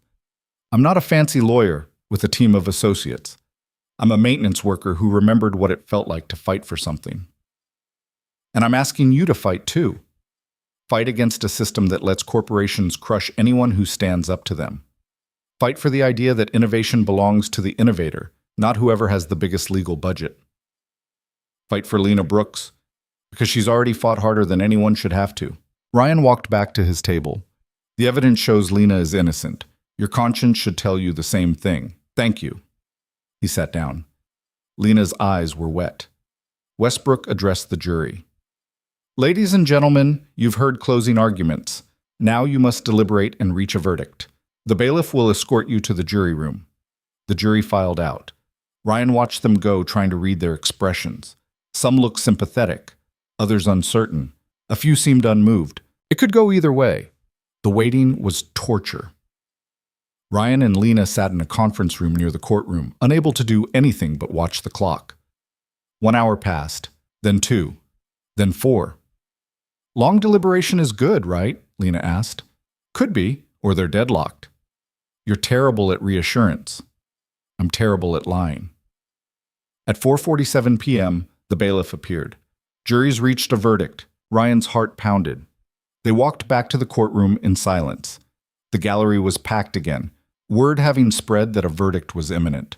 The jury filed in, their faces unreadable. Ryan tried to make eye contact with the grad student who'd seemed sympathetic. She looked away. Bad sign. Westbrook addressed the foreperson. Has the jury reached a verdict? We have, Your Honor. Please hand the verdict form to the bailiff. The paper made its way to Westbrook. She read it, her expression giving nothing away. Then she handed it to the clerk. The defendant will rise. Ryan and Lena stood. Lena's hand found his, gripping tight. The clerk read in a clear voice. In the matter of Helix Corporation versus Lena Brooks, on the charge of trade secret misappropriation, we, the jury, find the defendant not guilty. The courtroom erupted. Lena's knees buckled. Ryan caught her, his own hand shaking. Not guilty. They'd won. Westbrook banged her gavel. Order! Order in the court! When the noise subsided, she addressed the jury. Members of the jury, thank you for your service. You are dismissed. The jurors filed out. Several looked at Lena with something like sympathy. The grad student gave her a small smile. Westbrook turned to the lawyers. Mr. Voss, the verdict stands. Helix Corporation's claims are dismissed with prejudice. Ms. Brooks, you are free to go. Voss stood stiffly. Your Honor, we intend to appeal. You're welcome to try, but I reviewed this evidence carefully, Mr. Voss, and I find the jury's verdict entirely supported by the facts. If Helix chooses to appeal, I suspect they'll be wasting more of their shareholders' money. Westbrook's tone made it clear what she thought of that idea. This court is adjourned. Outside the courtroom, reporters swarmed them. Cameras flashed, microphones thrust forward. Ryan shielded Lena and pushed through the crowd. Mr. Carter, how does it feel to win against $1 billion corporation? Ms. Brooks, what's next for Neural Green? Will you pursue legal action against Helix for malicious prosecution? Ryan stopped on the courthouse steps. Lena stood beside him, still looking shell-shocked. We're grateful for the jury's decision, Ryan said simply. Justice was served today. That's all we have to say. Mr. Carter, will you continue practicing law? He looked at Lena, then back at the cameras. I don't know. Right now, I'm going home to my daughter. They pushed through to the parking garage. Once they were away from the cameras, Lena turned to Ryan. We won, she said, like she couldn't believe it. Yeah, we did. I don't know what to do now. Ryan smiled. Build Neural Green. Change the world. Isn't that what you wanted? What about you? What are you going to do? That was the question, wasn't it? Ryan thought about the courthouse, about returning to mopping floors and invisible days, about Sophie waiting at home, about the life he'd built from nothing. I'm going to figure that out, he said. But first, I'm going to sleep for about 16 hours. Lena laughed, the sound breaking with relief. Thank you, Ryan. I know I keep saying it, but thank you. You gave me my life back. You fought for it yourself. I just showed up. You did more than show up. You believed me when no one else would. They stood there for a moment, two people who'd been strangers a week ago and were now bound by something neither could fully name. Take care of yourself, Lena, Ryan said finally. You too. He drove home through rush hour traffic, his mind strangely quiet. The adrenaline was fading, leaving exhaustion in its wake. But beneath the exhaustion was something else. Satisfaction, maybe. Or purpose. Sophie was waiting at the window when he pulled up. She ran out before he even killed the engine. Did you win? She shouted. Ryan climbed out of the car and scooped her up. Yeah, kiddo, we won. Sophie squealed and hugged him tight. I knew it! I told everyone at school my dad was going to win, and they didn't believe me, but I knew. Ryan held her close, breathing in the smell of her shampoo and playground dirt. This was why he'd fought. Inside, he told her about the trial in 7-year-old appropriate terms, about standing up for someone who needed help, about how sometimes doing the right thing meant taking risks. Are you going back to being a lawyer? Sophie asked. I don't know. But you were good at it. I used to be. I'm not sure I still am. Sophie looked at him with her mother's serious expression. You won, didn't you? That means you're good at it. Ryan couldn't argue with that logic. Over the next few weeks, life slowly returned to normal. Ryan went back to the courthouse, not as a lawyer, but as a maintenance worker. Davis welcomed him back with a gruff nod and a pile of work orders. But things were different now. People recognized him. Other custodians asked about the case. Lawyers who'd never noticed him before nodded in the hallways.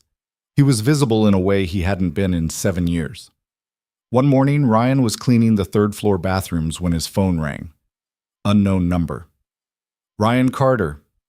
Mr. Carter, this is Margaret Chen from the Public Defender's Office. Do you have a moment? Ryan set down his mop. I'm listening. I read about your victory in the Brooks case. Impressive work, especially given the circumstances. I'm calling because we have an opening for a senior public defender. The pay isn't great, the hours are worse, but the work matters. Would you be interested? Ryan looked at the bathroom he was cleaning, at the mop bucket and the industrial cleaner and the job that had kept him safe for 3 years. Can I think about it? He asked. Of course. But Mr. Carter, people like you, people who fight for the ones nobody else will, we need more of them. I hope you'll consider it. After she hung up, Ryan stood there holding his phone. A job offer. A return to the profession he'd walked away from. A chance to do what he'd done for Lena for dozens of other people who needed help. It was terrifying. It was also tempting. That evening, he talked to Sophie about it. Would it mean more work? She asked. Yeah, more hours, more stress. Would you be happy? Ryan thought about that courtroom, about the moment the verdict came down, about Lena's face when she realized she'd won. I think I might be, he said honestly. Sophie considered this.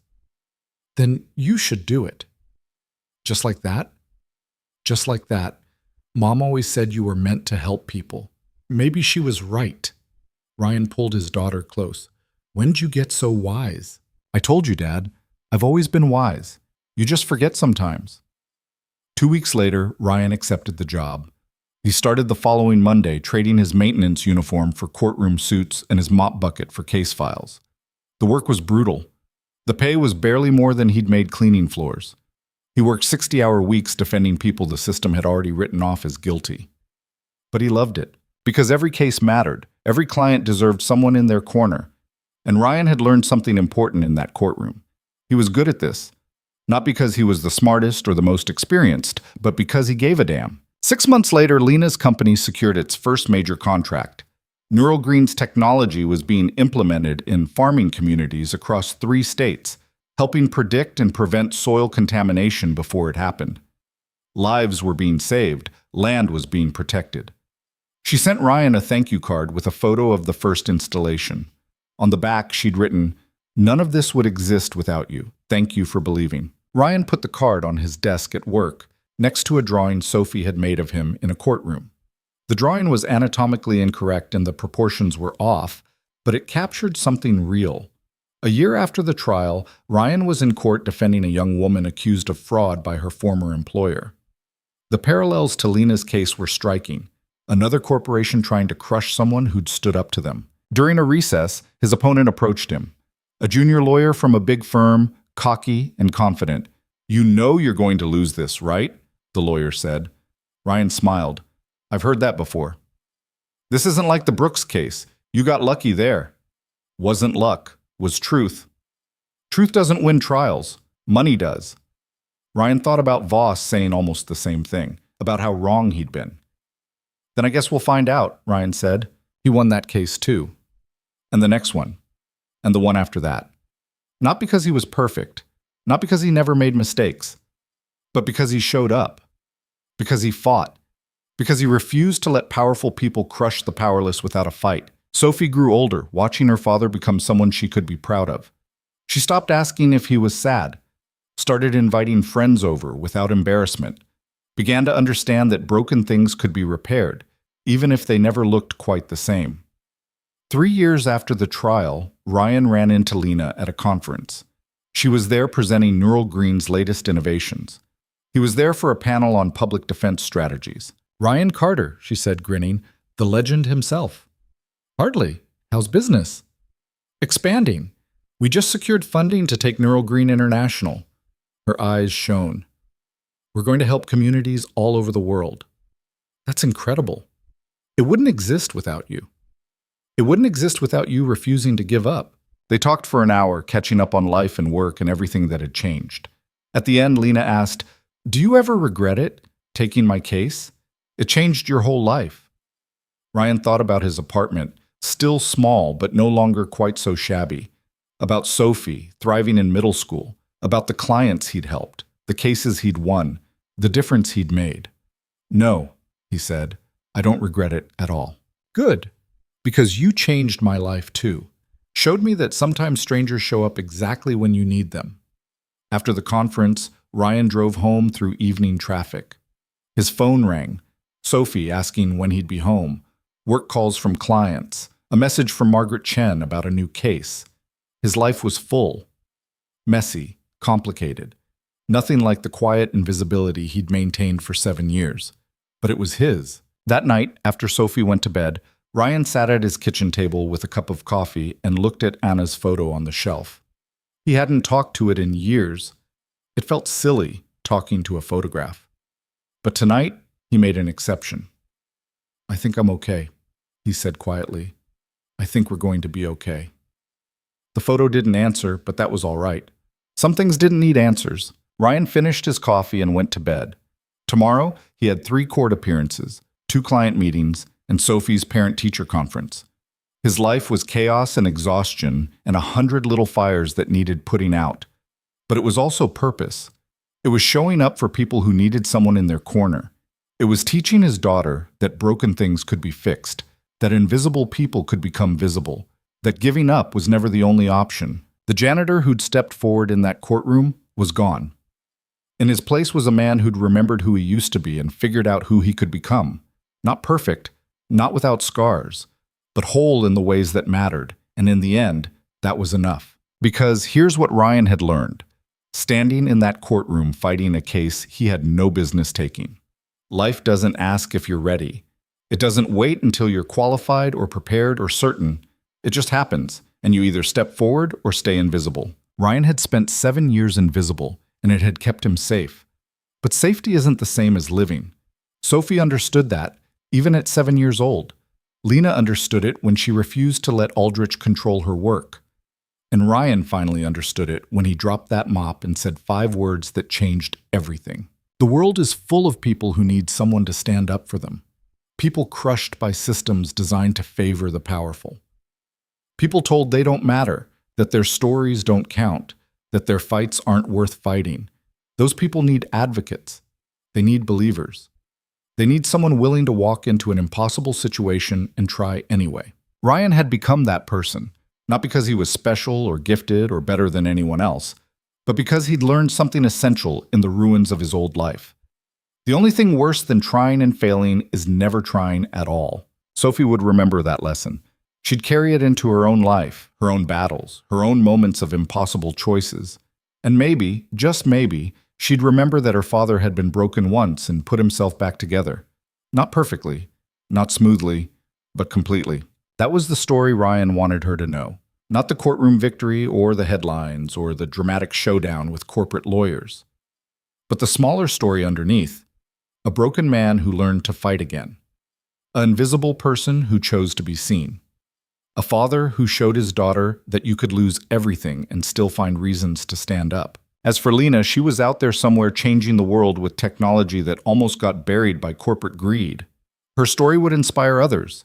Engineers who faced similar choices, employees pressured to compromise their values, innovators told their dreams belonged to someone else. And every time someone refused to back down, every time someone stood up to power, every time someone chose truth over safety, Lena's story would be part of why. That mattered more than any verdict. Ryan turned off the light and closed his eyes. Tomorrow would come soon enough, with all its challenges and chaos and small victories. But tonight, he could rest.